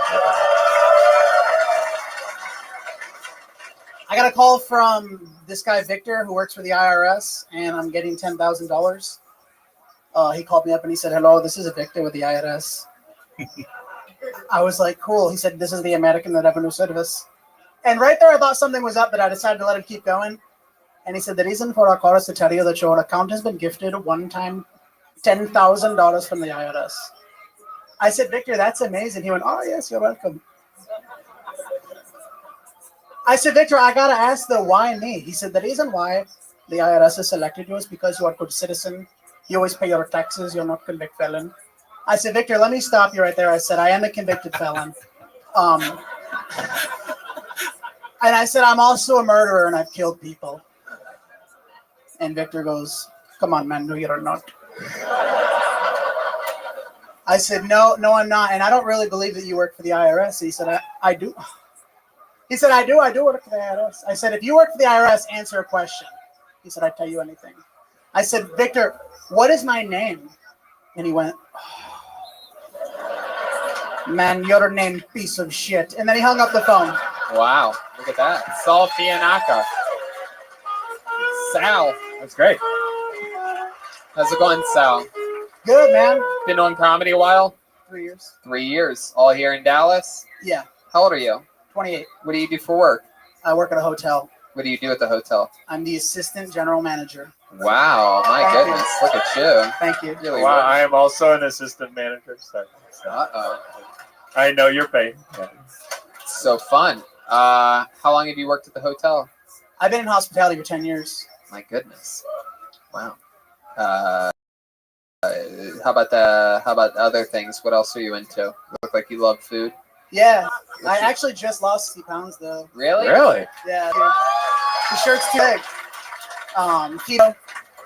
Heck yeah. You like it? You enjoy it? For the first 2 weeks, I had diarrhea. Uh-huh. I was calling it the diarrhea diet. Right. I have I still diarrhea every day. I don't know why. You guys ever find a dead body at the hotel? You ever have We did, yeah. Okay, a guy killed himself, hung himself on a tree out back one time. And then his brother, for some reason, the next day was like there, and he's like, I'm gonna chop down that fucking tree. And we're like, okay. Like, did you chop it down? No, he was just venting. I Right. mean, he was upset. Right. We found a body in a car in the parking lot. And dude, management didn't see it for like a month, and it was summer. Wow. And it was bad. Oh my goodness. Like beef jerky or You could barely call it a body, bro. Looked like a good. It probably smelled worse than one of the breakfast sandwiches at Coffee Bean. Whoa, throwing digs at a coffee bean out of nowhere. My goodness, Aubrey, showing that it's a fucking gangland war over here. So Sal, you've been doing keto for a while. You've lost 60 pounds. What was your diet like before that? What were you doing? Oh man. Yeah. Chinese buffet like a couple times a week. Yeah. Yeah. I got some buffet buddies here. Is that really? Yeah. Is that them over there? It's my buffet A bunch of fat guys over there? Yeah. Fuck yeah, Chinese boober. Hell yeah. My good. What do you do now to fill in the space of that? I still addiction? go. I just don't get the breaded items. I get like the pork and stuff like that. How long you been on keto? How many months? Like 4 months. Oh wow. Isn't that crazy? How long did you last on it before you 7 turned or back 8 into a 7 or 8 months. Oh really? How'd it go? It went great, but then I plateaued. Like I just stopped losing weight, and then it was like, why am I doing this They for? call it a whoosh. Like if you just wait long enough, you'll lose like 7 pounds. I lost about 50 pounds, and Yeah. then I gained it all back immediately when I quit. Red band. I had a hot dog with a bun on the 4th of July, and like my pants almost blew up. Yeah. Is that true? I felt like I was swelling up. Wow. Yeah, it looks like you still are. Yeah. I can't imagine what you Thank looked like before. I got stung by a bee. Do you drink on keto? I feel like when you're off sugar, your body like isn't as like swollen. That's just how I feel. Right. I'm not a doctor. No, it's definitely something to that. What was that answer? For sure. You're saying it like you're like Red Band's taking offense at this. What do you do for fun, Sal, when you're not eating or doing stand up or working at the hotel? Man, I do a lot of stand up. Yeah, other than that. Yeah. I knew this. I had all night to prepare for this part, and I still have nothing. It's really about like what you do in an average day. Like what'd you do today when you woke up? What'd you do exactly? I went straight from work here. Okay, so like when you have a day off, what exactly do you do during the day? You wake up. What's the first thing you do when you wake up? I beat off. Really? Immediately? I mean, while still laying in bed? Yeah. You're laying there. What do you have? You have an iPad, Just my laptop, phone. your phone, and you put it up on your chest, or like you could probably hold it in your belly button and one just hand for go one freehand, thing. right? You have one of those fat guy fucking gaping belly button. Yeah. One of those things You that you eat just cereal out of that thing. Oh yeah, you ever do that? No. Wow. So how do you hold your phone when you masturbate? Just one hand for one thing. Left and then hand, one hand and then for what do the you do? other thing. What do you do? You just spit on your right hand? No. It's just, You just go raw dog? Yeah. Just straight with the hand? It's just me, you know up what I and mean? down? You circumcised or uncircumcised? Circumcised. My dad isn't, Circumcised. though. Wow, It's so it's fucking like the only part of you that doesn't have skin hanging off it. That's impressive. It's incredible. Yeah. Wait, he kind of blew by something while you're talking. He said he wanted to let everybody know his dad Yeah, is thank you. uncircumcised. So let's talk about your dad's pee-pee for a little bit. Yeah. How do you know about that? Saw when I was a kid. Yeah. How many times? Like the one time. One time is all it took. Yeah. If you've ever seen one time's really all it takes. Yeah. What did you think it was? A penis? Yeah, just different. Yeah. All right. Hey, Dad, you have a penis, but different. It smells. I never asked them about it. You want to call him right now and ask him about it? What would I say? I mean, you could easily you call him, you put him on speakerphone, and you say, Dad, I noticed your penis when I was a kid and that it wasn't circumcised. And then you say something like, what was up with that? Right? I'll fucking do it. All right, do it, dude. Here, put the phone up to the bottom part and make it really loud. Make sure it's turned all the way up, okay? Dad. Yes. Hey, Dad. I'm on the Kill Tony podcast, and Tony wanted me to call you and ask you how come I wasn't circumcised. You were. No, wait. How come I was circumcised and you weren't? I'm sorry. Let me rephrase. No. Don't just. Let's just take you out of it, Sal. Let's ask your dad about that meat hanger of an uncircumcised penis.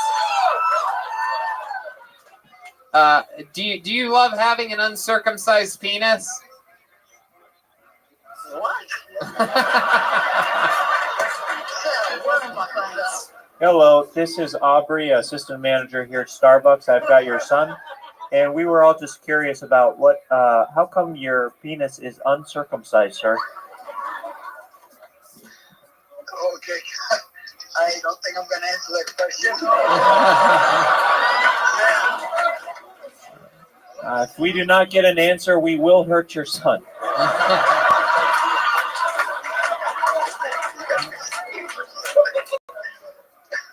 I don't know. Sal just called me. You and I are the only people in the world that matter right now, sir. Okay, we need an answer. How come you didn't get cut as a kid? We're very curious. Because I was born in a different country when they did not do that. Hey! Yeah! Thank you, Mr. Fianacca. We love that. Hell yeah. Hang up on him before he calls his mafia buddies and we all fucking die. Last thing I need is the father of Sal Fianacca coming after me. That's the truth. These fucking motherfucking mutts call me, ask me about my fucking uncircumcised cock. Send them down there. Where the fuck are they? Hyenas? Hyenas. Send them in the fucking hyenas. It's got fucking Fat Sal hostage. Yeah. It's a good Pesci. Am I close to right about that? I do a mean Pesci. Yeah. What does your dad do for work? He retired from General Motors. Oh, yeah. That's mafia for sure. Yeah. Waste disposal. Hell yeah. All right, Sal. Well, thanks for coming on the show. So much fun. So much fun. I don't know. I just feel like, you know.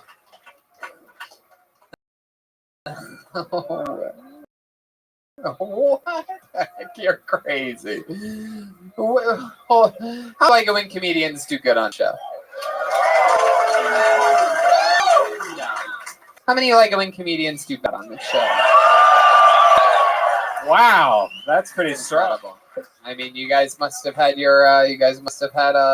loads of fun here tonight. Then, I mean, I don't know. I feel like we're just missing something. But you know what? Let's do something here. There's a guy who's been on this show a couple times before. He became the thing of legends here on Kill Tony because at one point in his life he dyed his eyes black. He's been on the show quite a few times. He's a very, very scary, interesting character.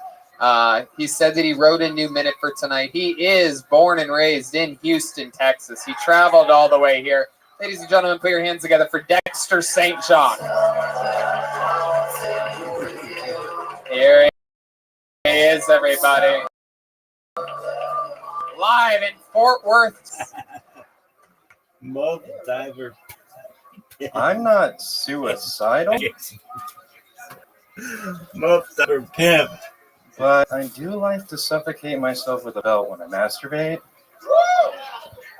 So I always keep a note in my pocket in case something goes wrong.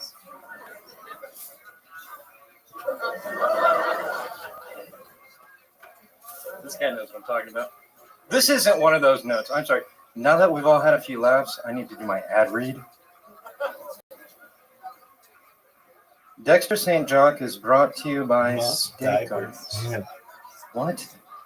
They're 100% beef, and it's 100% delicious. Can we legally say either one? Okay, just keep reading it. What's next? Oh, cool. Dexter St. Jock is brought to you by ShopSquad.com. Go to ShopSquad.com to get the latest Kill Tony and Death Squad merchandise. Use the coupon code Googly Eyes to get a free sticker on your first order over $50. Why is that? Wow, the bear is angry, Dexter. That was just as bad as it gets. My God, let me ask you one more time. How many of you guys like it when comedians do bad on this show? Liars! Liars. Wow. Dexter, with your glasses on, you look like the father of Dexter St. John. Cool story, dude. I bought these at a local bodega. Wow, yeah. Just for the comedic effect of putting on glasses to read that. I can't see shit with these. When do you think that comedic effect part kicks in? You're adorable, Dexter. You look like what? All right, I don't know. So Dexter, what did you think was going to happen during that ad read part of that set? The beginning went good.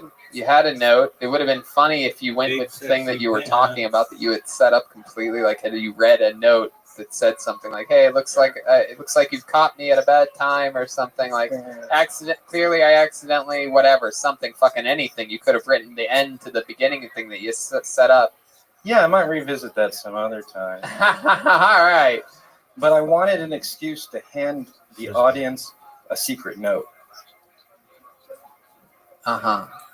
Wow, this is some type of escape room that we're all stuck in right now. This is frightening. Well, Dexter, I mean, is there anything else that Aubrey? Can you say anything that doesn't make you look as crazy as you are? Not typically. Man, I am terrified. What's the most human thing about you, Dexter St. John?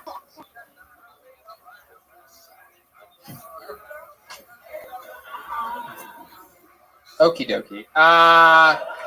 Dexter, you gave it another shot. You wrote another minute. Congratulations. That's Dexter St. Jock, everybody.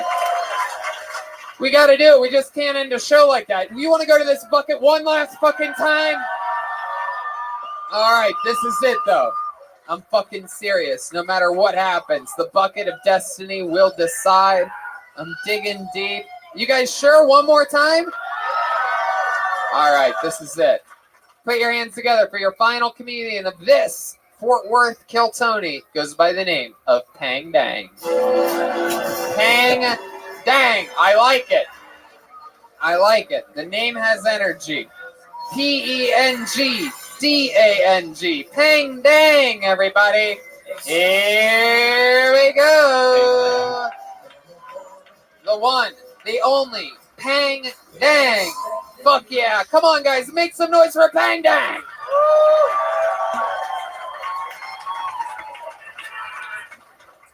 I'm Peng. I am from China. English is confusing to me sometimes. I don't understand why certain pants are called leggings, but gloves are not called fingerings. To me, Chinese makes more sense. You know, the Chinese word for gloves is called 手套, which literally means hand. And it makes sense to me. That explains why I don't like to wear gloves.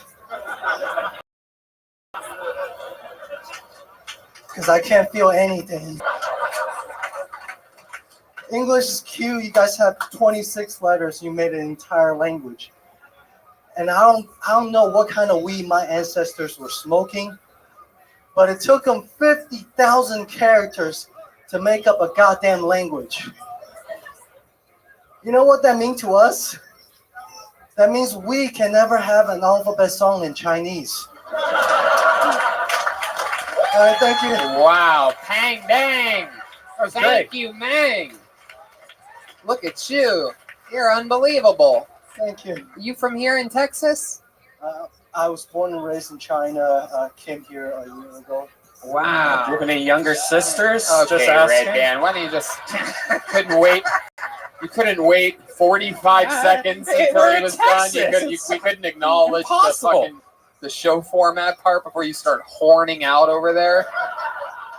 You have any little sisters that like fucking guys shaped like this? One child policy. I'm the only kid. Oh, hell yeah. You're the chosen one. I like sisters. It. Made in China. I like that. Do you fall apart easily?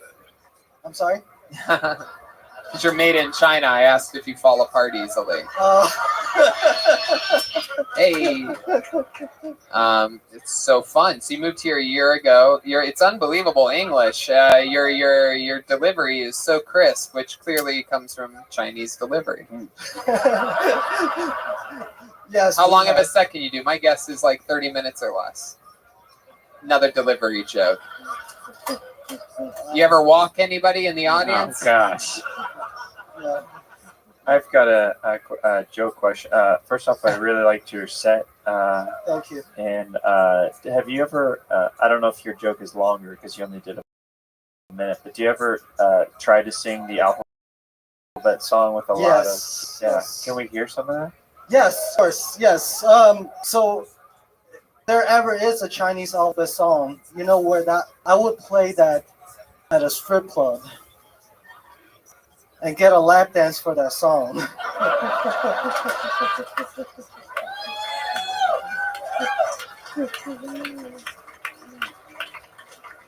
That's great. Imagine somebody had to dance to the Chinese alphabet song. Be like, 1、2、3、4、5、6、7，满天都是小星星。Hey, honey, that's the end of my shift, all right? Amber, you're up next. Oh my God, it's that Chinese guy again. Stretching it out. Pang Dang's a monster. Heck yeah. Wow. He's StarCraft. It's incredible. You're like if Dane Cook cooked dog. Act outs and everything. My goodness. That's incredible. What a fun way to bring this show to a big end. What else should we know about you, Pang Dang? You do any crazy Chinese things here in Texas? What do you like to do for fun? I skateboard. Really? Yes. My goodness, that's incredible. Is it? I've never seen an Asian skate before. Do you skateboard everywhere? Is that because you cause too many car accidents? What else do you do other than skateboarding? Just stand-up comedy. Okay. You have a girlfriend out here? No? Really? Huh. You ever make out with a girl named Mary Jane before? I would love to. You do want to? Is that what you said? Yes. Pang Dang. I mean, we got to do it. Mary Jane, I mean. Pang Dang. Pang Dang's about to have a goddamn water park in his underwear right now. Mary Jane, this is the most amazing thing. You guys are really starting to whore me out now. I love it. You're adorable. I'm a software developer, thank you. Oh my God. She just said, hold on a second. She just said she's a software developer. I thought for a second she was about to say she's a sophomore in high school. I was literally about to just fucking light this room on fire and run for my life. Just start running in the direction of California. Like Forrest Gump style, just like, and then that was the end of that part of my life. I had a podcast that was doing pretty good all the way up until then. Then I had to start anew, became a fisherman out on the Bayou Bay. Turns out I ran the wrong direction, started working in Louisiana. Pang Dang, have you ever kissed an American girl before? Yes, I have. Man, you really know how to work the room. I'm going to ask you again, but this time you say, no, I'm so Chinese. Hey, Pang Dang. Pang Dang, you ever kissed you've only been here 1 year. Have you ever kissed an American girl before? No, never.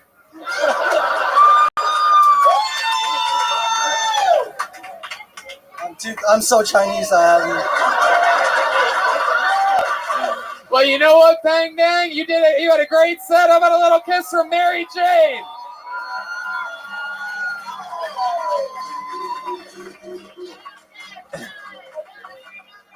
I'll do this on one favor, and you need to call up my friend Ruslan Olenek.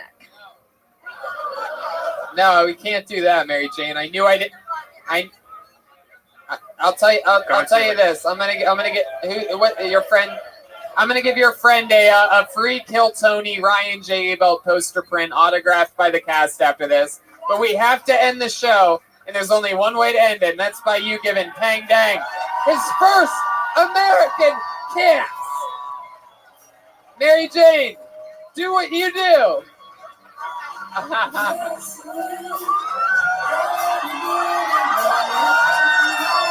Wow. There she is, the Mary Jane, everybody! There's Pang Dang! Come on, make some fucking noise for Pang Dang! You did it, Pang Dang. Congratulations. Get back there. He's at Pang Dang 1. Pengdang 1. Hey, look, it's Ryan J. Ebelt. Ryan, come take a bow. Come up here.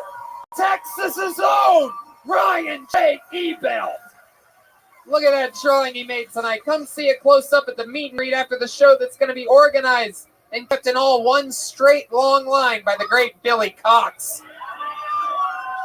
How about one more time? How loud can this place get for Jeremiah Watkins? Reagan Watkins has their new album out now. A new episode of Jeremiah Wonders out now. Reagan Watkins is on tour. They're going to Phoenix, Arizona. It's a big deal. We're all over the road. You're going to, when are you guys in Phoenix? July 18th, and then we're at Huntington Beach on the 20th, and doing a live Jeremiah Wonders on July 19th at the Pack Theater in LA. That's right. And also, Jeremiah and I are going to be doing stand-up comedy here for 4 shows tomorrow night and the night after that. 4 shows, a bunch of new material and fun stuff, and the great Gage Tyrena opening up that show. Gage the Beast Tyrena. Going to be a lot of fun. I'm also doing stand-up comedy by myself in Miami and West Palm Beach coming up in August and September. Red Band's in San Diego August 17th on a solo show down there, one night only. And fun stuff. Philly is September 25th. Pittsburgh the 26th for the Kill Tonys, and 26th and 27th in Pittsburgh for stand-up comedy shows that I'll be headlining there. And, of course, Kill Tony Mania in San Francisco, the return this October. Sacramento just before that. Wait. 6 Kill Tonys in 3 days. Yes. Fort Worth, we did it again. I love you guys so Thanks, much. guys. Brian Redband, we love you. Good night.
Hey, this is Redband coming to you live from the Road Famous Comedy Store main room for a brand new episode of Kill Tony. Get up for Tony Hinchcliffe!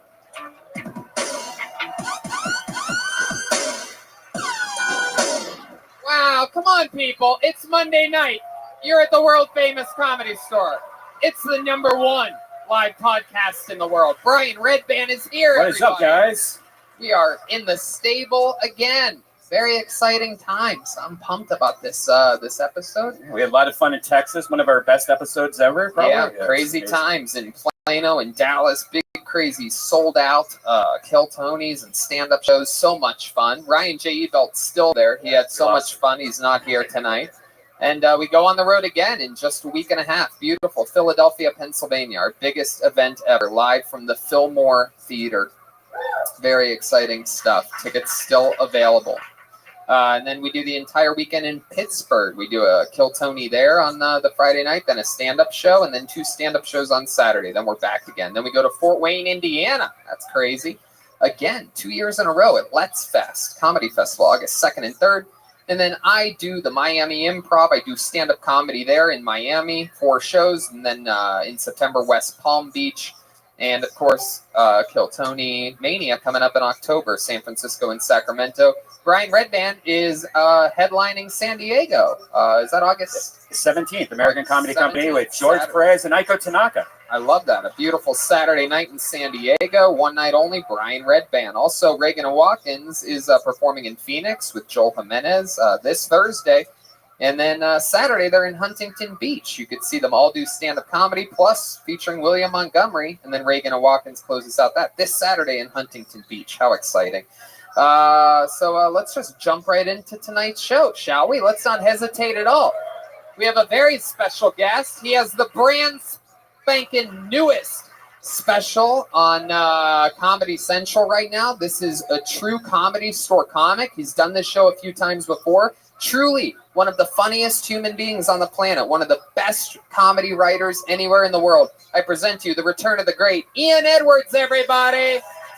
Wow. Here he is. Done the show many times before, and he's fresh off Comedy Central. Ian Talk. Everybody is talking about it. A truly great special you made. It's on Comedy Central. Go to comedycentral.com and watch it. Welcome back, Ian. Oh, my pleasure, fam. How you Heck doing? yeah, excited. We're going to talk to some people. We're going to meet some new comedians with you. It's always fun to get your take and perspective. That's cool. It's good to be here. Let's do this. Fuck yeah. Ian also has a podcast, The Soccer Comic Rant. He's a fan of soccer, and he's doing the Funny Bone this weekend in Comics at Mohegan Sun, Connecticut weekend. So get tickets for that if you're in Ohio or Connecticut. Ian Talk, comedycentral.com. Ian, you know that we have a band on the show. Yeah. they're I know wacky. some of them members of the band, yeah. You know, they're wacky, they're wild. Every single episode they commit to being different characters. We never know what they're going to do. Last week they were fucking George W. Bush in Texas. That's right. Great. George W. Bush was unbelievable. I just feel like band is a strong word. Yeah. But I mean, you know, fine. They are the best damn band in the land, ladies and gentlemen. They are the Kill Tony Band. Jeremiah Watkins, Chroma Chris, and Joel Jimenez. Let's see what they are. Oh! Wow, this is a first. We've never... Look at that ass. We've never had these characters on this show before. I know what they are. These are cavemen. It appears that there's also a cave lady as the leader of the band tonight. How are you, cave woman? Look at this beautiful blouse she's wearing. It's Tom Cruise from that Island movie. My goodness. We got the bearded lady and some cavemen backing her up. Gotta be honest, that's the best I've ever seen Jeremiah look. Wow. Hello, caveman. This is your first time on the show. I'm excited to hear what you sound like. Here we go. It's gonna sound like how we sounded last week. Oh, wait a second. Hello there. Wait, what? Hello, Tony. It's a twist. My name is... So, caveman with a British accent. I can finally see. My name is Booga. Booga? Booga. Okay. Why, what's up with you? Why do you talk like that? I'm the smartest caveman. Oh, okay. You know that doesn't do much to be the smartest caveman. Haha, I don't know. My goodness. Next to you, we have Chroma Chris, who looks fantastic as his rendition of Jesus Christ. After I put this on, I realized I look like I just escaped from Jumanji. And then here he is, back here. We have a real caveman, a Mexican caveman. How's it going, Joelberg? How are you? It's going well. I just got out of those ice cages recently, and I couldn't shave or anything. I smell bad. My goodness, what's your name? Busy Bone. Busy Bone. All right. So sounds familiar. And then what's your name over there, Chroma Crisp? Gary. Gary. Wow. Gary. So scary. Gary. All right. Well, we have Caveman. I'm excited. Gary rapes the most in our village. Wow. Is that true? Oh. Goodness. Tony, this goes without saying, but these outfits are brought to you by Caveman Coffee. Wow, I like that. Caveman Coffee is delicious. Doing a special Amazon promotion right now. I'm drinking. Happy Prime Day. Drinking my second nitro of the day. That's where my life's at right now. Working hard, having fun. We got Ian, we got Caveman, we got everything. You guys ready to start this thing? This is the goddamn bucket of destiny. It's filled with people's names tonight. There's a lot of destiny pouring out of this bucket. If I pull your name out, you get 60 seconds uninterrupted on this stage, and then we interview you afterwards and find out more about you and your life and what makes you interesting. You know your 60 seconds is up when you hear the sound of a kitten. That means wrap it up, then or else you're going to bring out the angry West Hollywood bear. Again, Monday night, I need to see how loud this room can get. Are you guys ready to start this fucking show? Here we go.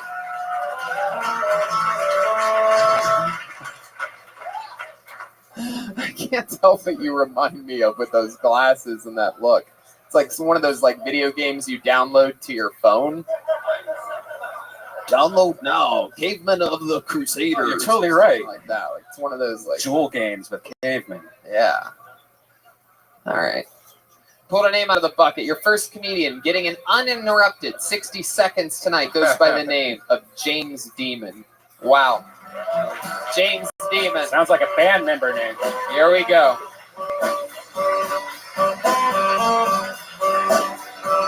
Here he comes.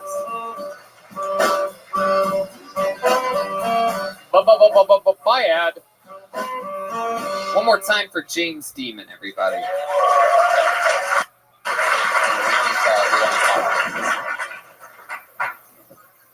Good evening. I'm James Demon. I'm on a mission from Lucifer to torture the people of every room I enter with bad jokes, horrible wordplay, terrible puns. Yes. Yes. Excuse me. What is the opposite of a peacock? A poo vagina. Yes, yes. The worst jokes you'll ever hear. Yes. I got in my car as I went to drive away. A little light came on and an alarm went off that said parking brake engaged. I said, congratulations. Yeah. Hell yeah. Bad. Bad. I don't know how you guys knew. That's a perfect song for this guy. James Demon. My goodness. I like a man that lives up to what he said he was going to do when he walked on stage. Yes, yes. Heck yeah. You gave a lot of presentation. You warned us about what you were going to try to do. And then you almost did it. Jokes. So it's like, James, how long have you been on stand-up? 4 years. 4 years. For those of you listening, it's got what do we call those? Silver contacts? White? What is that? They are white. They're white. So you just have tiny little black holes in the middle of your eye. There's actually an X on the stage. If you can stand back so we can see you. The whole audience. There you go. All right. Okay, put him next to me. Heck yeah. Yeah. You guys next to each other, you guys look like a before and after for blackface.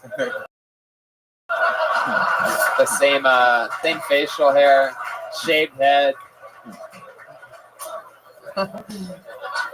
You got to be careful making jokes around someone who looks this. James, what is wrong with you? Yeah. Why did you choose this character? It is a lot of fun. Yeah. What happened? Not for us.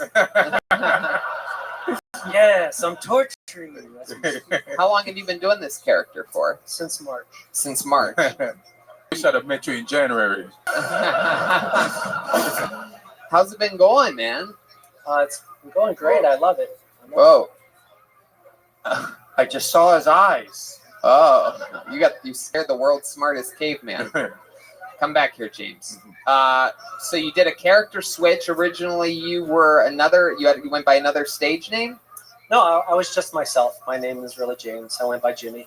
Oh, you went by Jimmy Demon.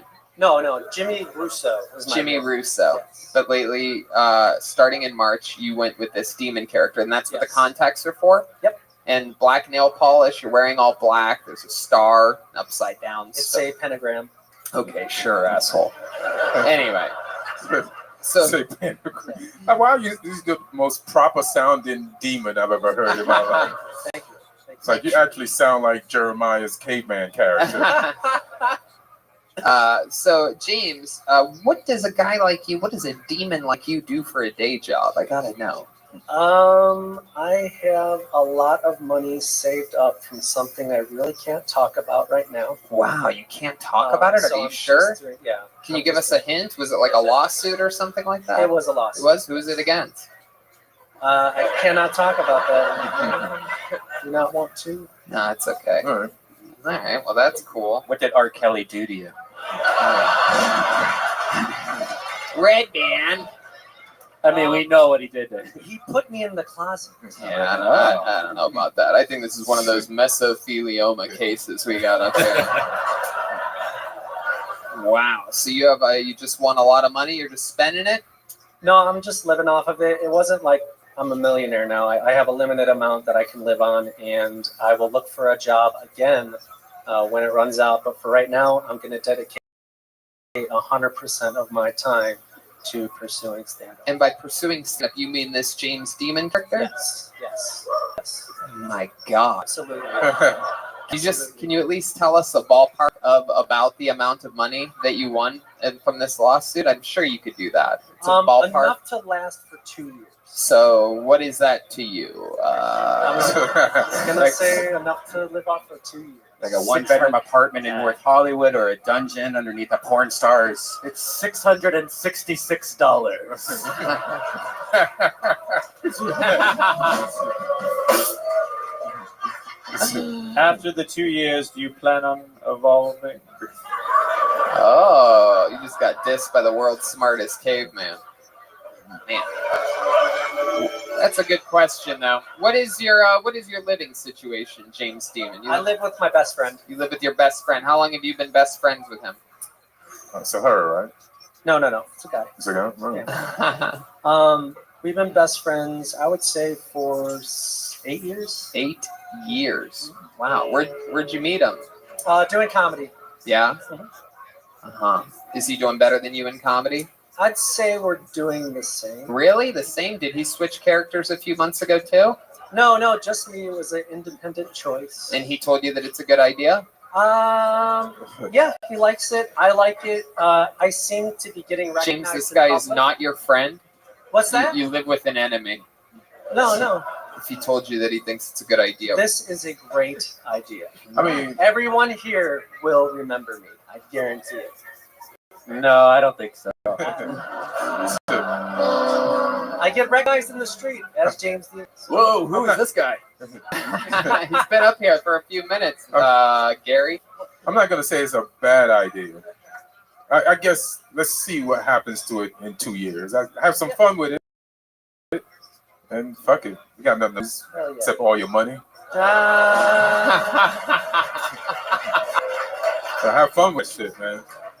Oh my God! Wow. Well, James, it was nice to meet you, man. I want an update. I definitely want you to. I definitely need you to sign up for the show again. Yeah, definitely. We want to see how this goes because it seemed like you set up a lot of your character and you waited a while to get into jokes. So maybe there's more to it. Oh, there's definitely a lot more to it. I mean, and I like the fact that he sacrificed an entire set to set up the character. Yeah. Oh, James Demon. And it sounds like I'm shitting on him, but actually that's actually good. At least we know where you're coming from. Hell yeah. That's important. Hell yeah. Heck yeah. All right. Guess smartest caveman? Yes, I just wanted to say that Seth was a larger dump than a T-Rex dropping. Wow, there you go. All right. One more time for James Demon, everybody. There he goes. Getting us started. It's an interesting one. The old character switch. Not a lot of James. You should watch some of the road episodes on YouTube. We have an actual demon that signs up for the show sometimes, named Dexter St. Jock. He wears all black, like fancier clothes. It's a bigger production. He has completely black eyeballs. He tattooed his eyeballs black. And ask him how the demon thing is going for him. Yeah. Check out Fort Worth episode. You got a lot of work to do, bro.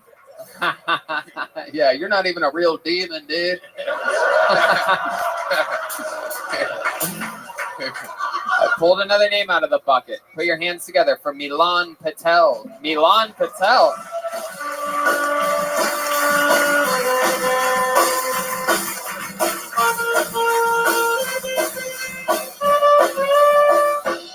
Come on, one more time for Milan, everybody. Thanks, man. All right, I have a question. So, who do you guys think hates condoms more, straight men or straight women? Who do you guys... All right, thanks. I think it's women. At least every woman that I've met recently is like, can we just not use the condom? And I'm like, I don't even know you, but yes. But it makes sense. Like, we just have to wear it on the outside of our dick. If you have to have a condom inside of you, that's a worse sensation. Like, if you've never had a condom inside of you, I feel like it's like when you go to the dentist and they put their finger in your mouth with the rubber glove on, and you're like, all right, this feels intrusive, you know? But my thing is, like, I would never go up to my dentist and be like, hey, man, can you just take the glove off? It would just feel so much better with the glove off, you know? My dentist's like, yeah, I can, but, like, you could get an infection from my finger. I'm like, I don't care. What are you, a pussy? Just take it off. It's my mouth, my rules. My dentist's like, yeah, but, all right. That's fine. There you go. Milan Patel, everybody. Hell yeah. Welcome back, Milan. Hey, thanks, man. Fun times. Have girls really been asking you to go no condom with them? When I said all of the girls, I meant 2 in the last 3.5 years. so many.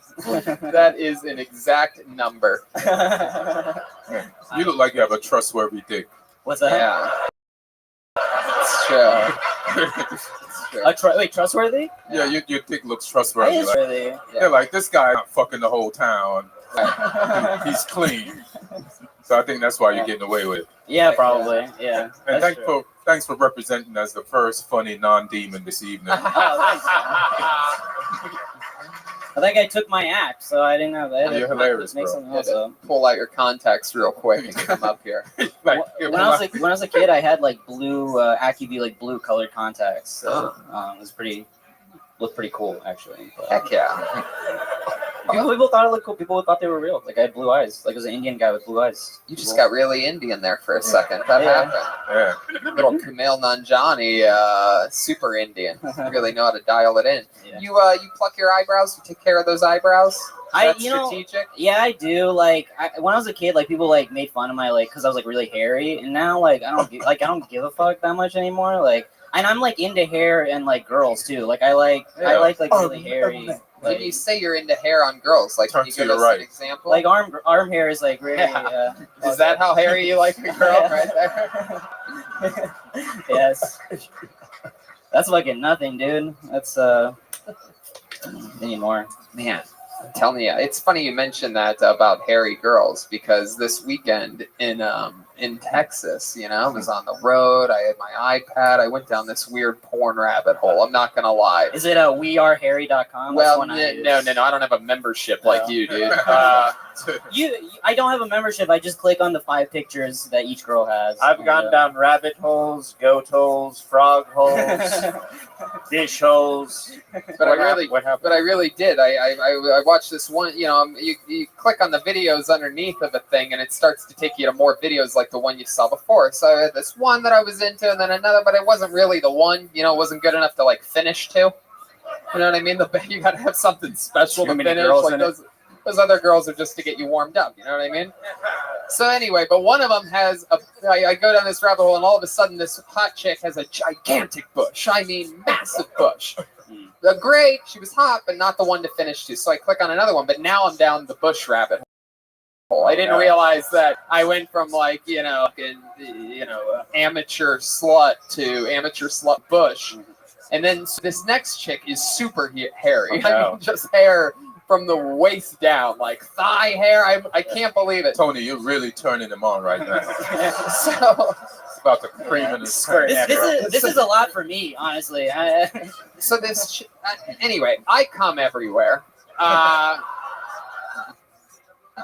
and then I look up, and it turns out it was just a commercial for Gorilla Glue the whole time, and oh God, worth it. Worth it. They sneak those commercials in the pornos now. Milan. Yeah. So, how long have you been doing stand-up? A few years now. A few years now. What do you do for work? I'm a tutor. But I. Me too. Yeah. What do you tutor? Yeah. What do you tutor? Booga. Fox. Wow. All right. even Milan gave you all right. Oh, look at the wheel. If you knew what a wheel was, it'd be turning in your head right now. Tony. Tony, he tutors at the School of Rock. Yeah. Oh, yeah. Very good. Booga does. I like that one. Actually. Heck yeah. He might tutor at the School of IROC. IROC? Oh, yeah. Because of my skin color. Because you're brown. Professional. Milan, what do you do for fun? You seem like a young, hip dude. Yeah, I like fun stuff. Like I said, I have sex. Like, it's pretty fun. You have a girlfriend now? No, I don't. Thanks. Would you like to go out sometime? Heck yeah. I don't know. I don't know if you can handle Aphrodite home slice. That's the fucking real deal. I don't know. Don't they worship cows where you're from? Maybe. No, I'm kidding. Afro. I love you, Aphrodite. One of the only people. Aphrodite, fun fact, is one of the 4 people in the world that I feel bad after I make fun of them. That is clearly not a cow. That is a bison. Oh, you son of a bitch! He's got the spotlight and he jumped out of his seat. There you go. All right. There's no bones about it. That was a good one. Wow. Milan, is there some interesting fun fact about you that you think we would find it, like interesting or compelling? Anything that happened when you were being raised or in your life, your childhood, maybe now? Yeah. Like my parents had like motels growing up. That was pretty cool. Oh, like wow. They ran a motel. Wow. How many they own? Wait, you took over that, right? If I remember, like they moved or something happened with the hotel, and then you're trying to keep it alive or something. Was that you? No, never mind. Wow. I don't even know you, dude. Like, how do you know my life story? I thought you were on the show before. No, you weren't on the show. I was on the show, but I didn't talk about you. You didn't talk about confusing me with another Indian guy that it's also easy to do. had a motel. It's actually pretty common. So it's not weird that you would assume that actually. Right. Yeah, so like my parents had like motels growing up, and I would like help them run it and stuff. Let me ask you something. Like, why do a lot of Indian people own motels? Yeah, it's pretty common. Because there's like a whole history, but I don't think it's gonna be interesting or funny. All right, let's try it. We'll stop you if it's not. What's the shortest version of the long history? Let's see if you know how to. It's just like a lot of people like from India moved here and they couldn't get what do you call it, labor jobs. Right. So they started investing in like small businesses, and just people started investing in motels, and then became they knew, so more people came over, and a business model that people understood and just does that make sense? Yeah, that's quick. That's pretty simple. Yeah. It's not funny, but it's correct. Sometimes I just ask questions for knowledge. No, it is. That is a good thing. I like that we got that out of you. Yeah, that's fun. The hotel, was that here in LA? You were born and raised? No, I was in like Portland area. Oh, okay. Yeah. How long have you lived in LA? Pretty recent, like maybe like October. So wow. Yeah, very recent. Fun times. Yeah. Things have been going good for you? Yeah, doing all right. I love it. Well, Is it true you're gonna play Millhouse in the Simpsons reboot? Oh, me. At least you said Millhouse. Oh, yeah, the guy. All right, back to you, Tony. Let's get out of here. All right. Yeah. Well, Milan, fun times. This was a fun segment of the show, and thank you for signing up. Yeah, funny shit, man. Milan _ Patel. Heck yeah. There you go.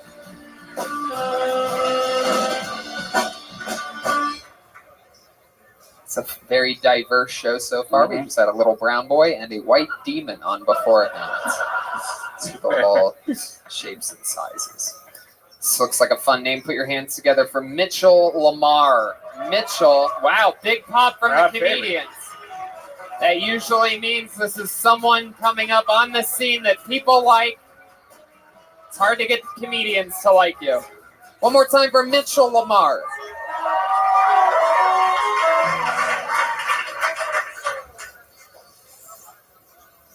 I'm feeling good. I took ecstasy this morning. Because today's my cheat day, so. I used to serve in the United States military. I deserve more than that.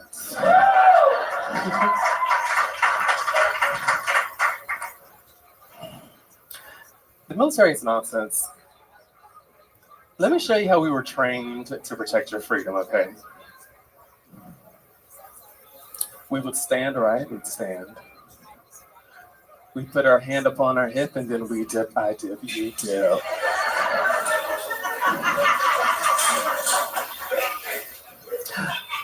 I do miss the joking around in the military, miss the nonsense. I remember I had a female veteran that told me that I had better legs than she did. I was like, girl, you can't say that. Both of your legs are blown off. Wow. Mitchell Lamar.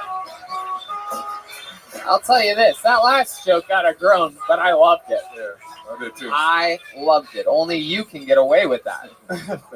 You have to literally have served in the military to be able to make jokes about soldiers' legs being blown off. Crack's great. I love the privilege. Wow. It's incredible. I love that. That is something that we preach a lot on this show, is talk about stuff that specifically you can talk about. How long have you been doing stand-up? About 4.5 years. 4.5 years. And what branch of the military was it? I was in the Air Force. The Air Force. Hell yeah, I bet you were. Yeah. Is this how you normally are, or are you still hot? He's been on this show once before. I think this is about how you normally are. Very likable. This is me. You really did ecstasy today? I can't remember. Oh, shit. Mitchell, since you were in the Air Force, are you a bottom or a top gun? Hey!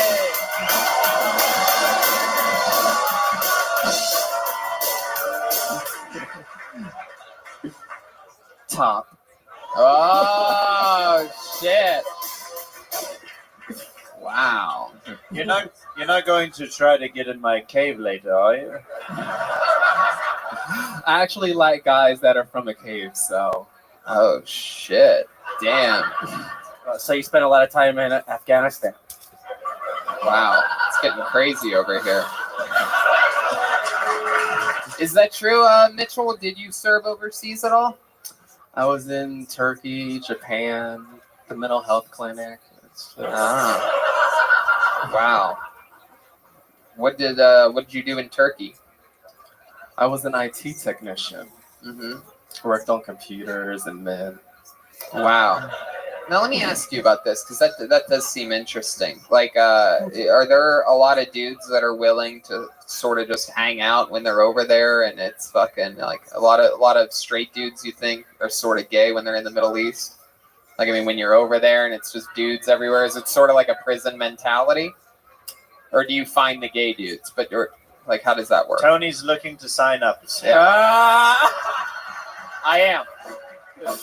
A lot of you don't realize that when I said I wanted to be a pilot, that I was talking about joining the Air Force. Everybody. Is it a secret to the grave kind of thing, or well, like what are the standards over there? Tony did sound like he was asking for a friend. Yeah.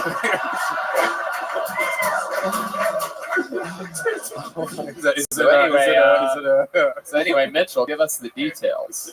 The people want to know. No, it was a mix of everything, you know. But they all found me. Wow. How did they find you? Because you're all like, hey. That's it. He was shooting missiles out of his asshole.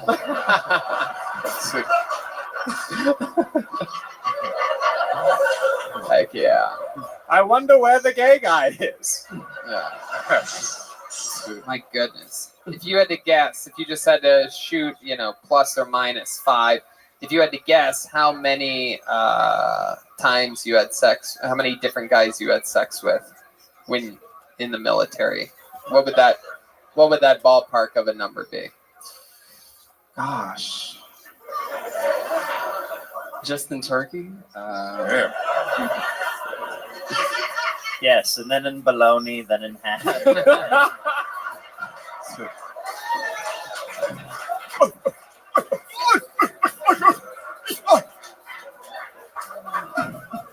So give us a little ballpark number. Oh, you still want a number? Yeah. Really, it doesn't matter if all sort of just the military overall. My question is basically, how many different Air Force dudes did you fuck in your time?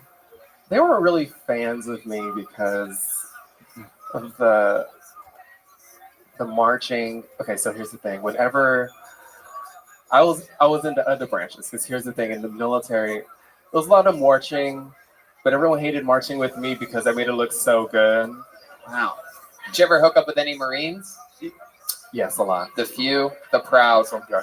I love that. You keep talking about your marching. Could we possibly see some footwork? Hey, you know what? I like that idea, caveman. You really are the world's smartest caveman.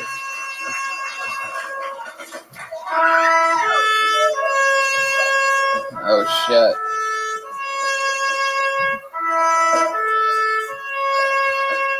Ready, hop, hop, 2, 3, 4. Oh, 1, 2, shit. 3, 4. Ha, ha, ha, Wow. Wow. Very impressive. Oh gosh.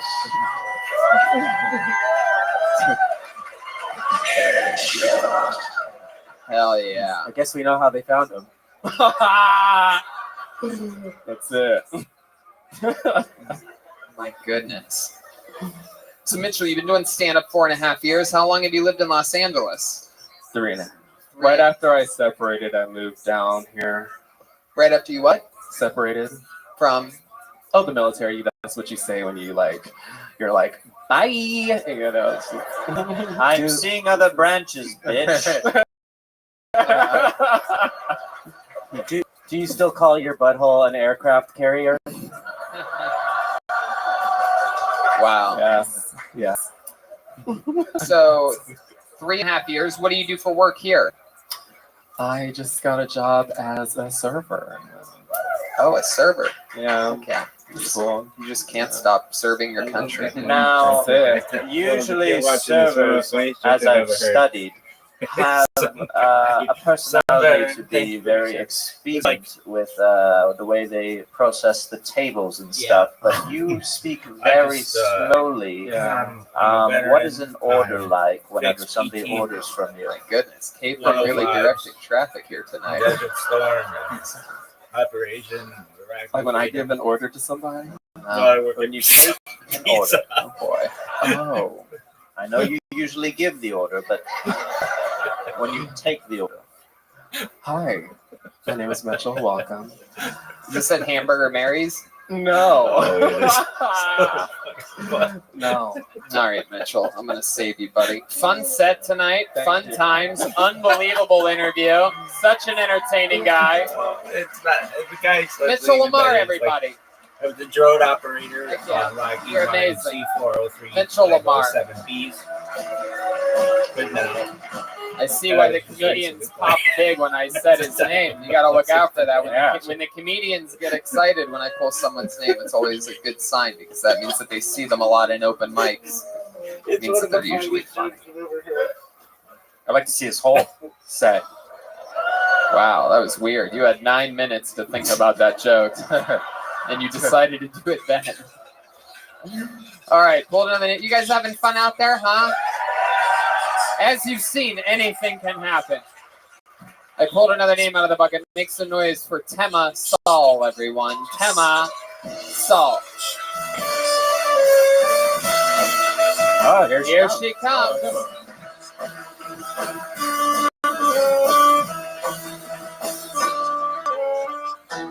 Hey, what up, fam? I'm a Los Angeles native. Thank you so much. I grew up in Toluca Lake. I moved to Toluca Lake at the age of 5 to start pursuing white privilege. Yep. And now I live in Santa Monica with an Air One on my street. So life's the beach, bitch. It's pretty sweet. Yeah, I actually grew up in the 90s, and I grew up very passionate about art, and I also was raised Jewish. So my nickname was Lisa Ann Frank.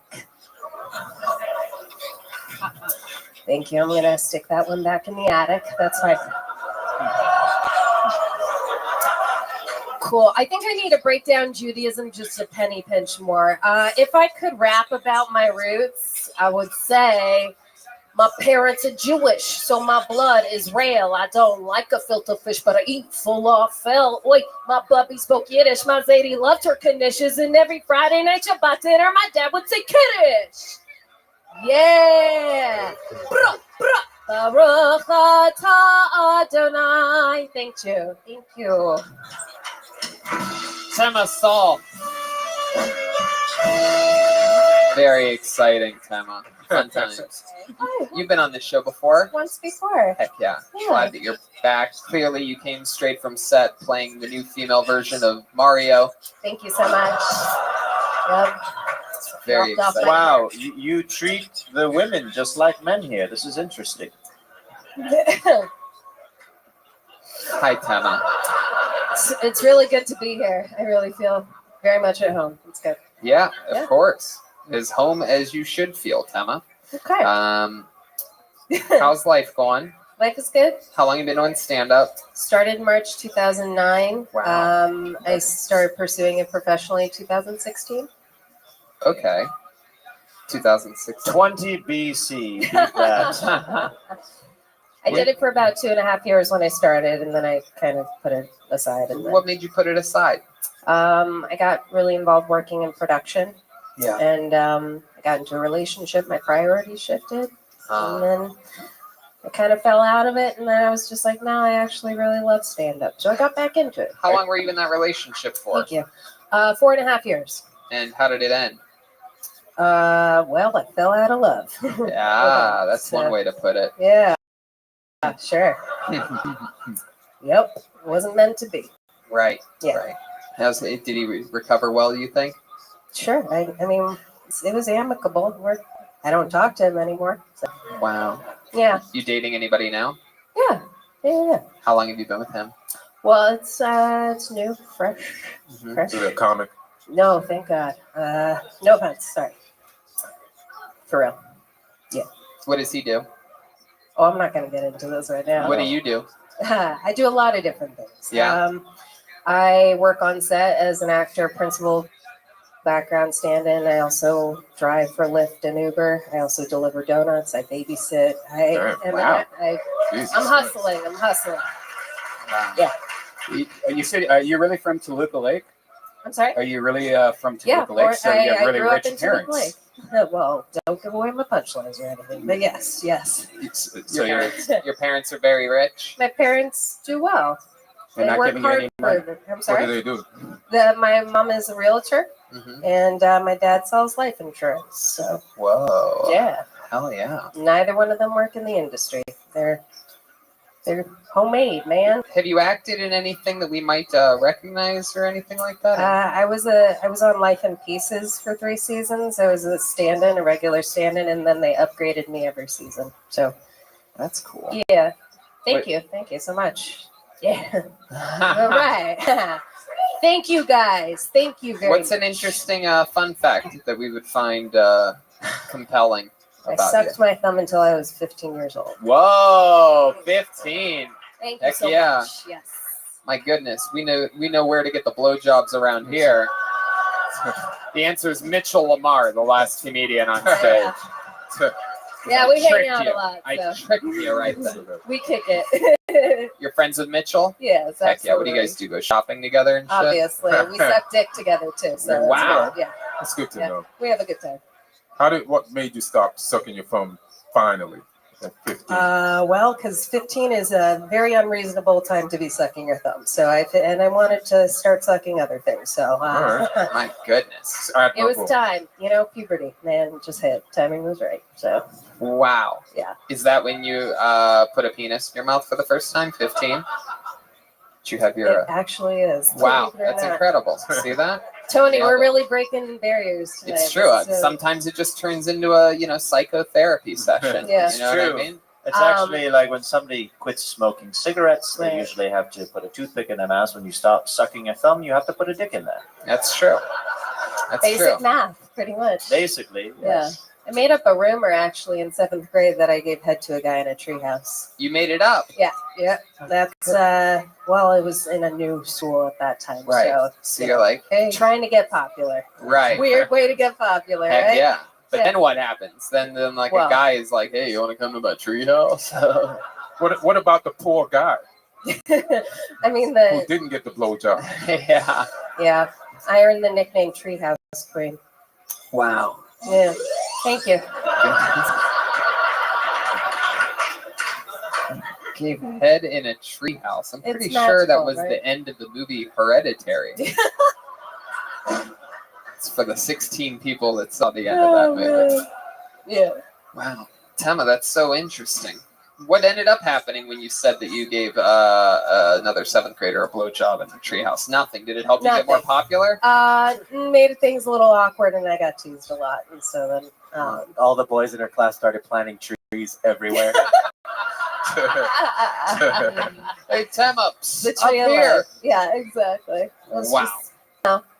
I mean, whatever. I was young, but This new boyfriend, he's very successful, very set. That's why you He's don't want not to talk about he's it. not a boyfriend. We just started hanging out. It's Oh, very fresh, very new. It's shit. chill. You I'm sucking his spitting. thumb? All right, come on. But he's a successful guy, Yeah.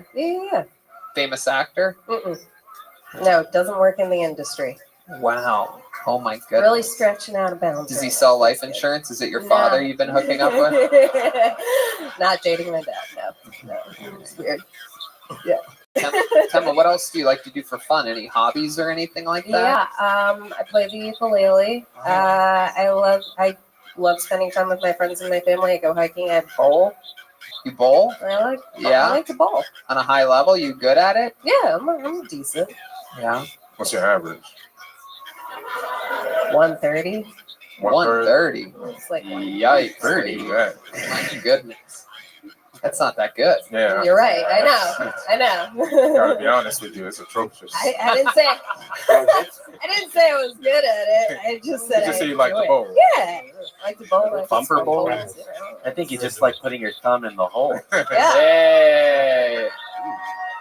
Reminds me of Those my you? childhood. Unnaturally. Yeah. Well, Tama, it All was right.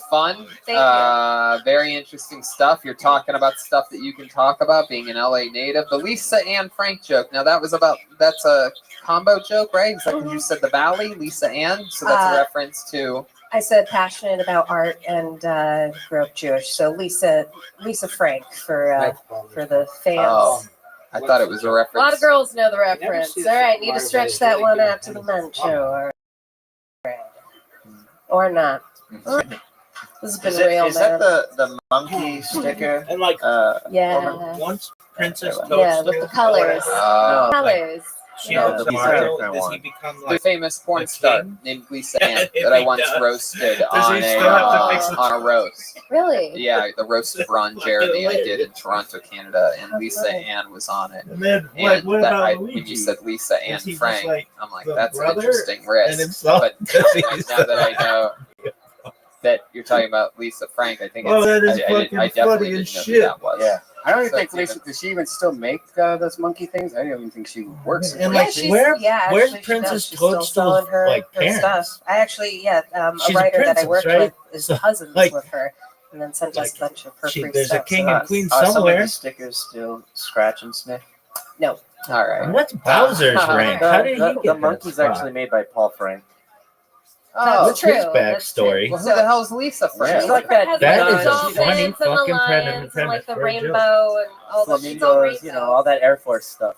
I think that is very funny. I mean, So it's not even Paul Frank. No one's going to get that. Do you have a phone back So there? it goes. Google it? Something like What this. the hell, Busy Bones? Researching during the show? How dare you? What's the deal? All right, I Tema fucking Sol. like Thank you that. so Thank much. you, There guys. she goes, Thank Tema you. Sol, everybody. What's the She's deal? on social media at Tema Louise. I'm Mitchell I think Lamar it's good. What's up with at Milan Yeah, underscore what's up, Patel. What's the deal with Instagram James Demon 333. Princess Toadstool? Got everybody up here. This is a Like, fun time Did tonight. she and You guys having Mile fun? get married at the end? And if so, I think I already asked that. does he go for club prince? Because of any of the shaped blow-ups so I've weird. ever heard, that one's up I there like with how he like commits to the Cinderella. caveman walk. That's pretty good. And then what about Pull another Luigi? name out of the bucket. Make some noise for Once Alicia his brother Falcone. becomes prince, Alicia Falcon. does he Falcone. take over the family business? Or Is that Alicia? does he just Oh, have to wow. keep being Here a she plumber? comes. That section there. Does he take over the family Oh, business she and does not keep know how to being get a on plumber? Here Or she like, comes. Alicia Falcone. Does he get a title? And what's the deal with Hello. Okay, wait. When does my time start? Right now. Oh my Princess God. Okay. Toadstool's Well, parents? I Like, think since the dawn of time, you guys know about the What dawn is of this time, kingdom? right? Women have been nervous about men like what sticking is their this dick kingdom? where There are it pipes doesn't belong, everywhere? right? It's called rape. I think you guys like making those jokes, right? There's a Because flag it's at the funny. end. You know, have you ever well, seen that castle? I'm nervous. The I'm a end? woman, and I'm nervous not about very men big. sticking their dick where it doesn't belong. And I think that They're not you that know, to help the successful in cause, real we thing. should solve it.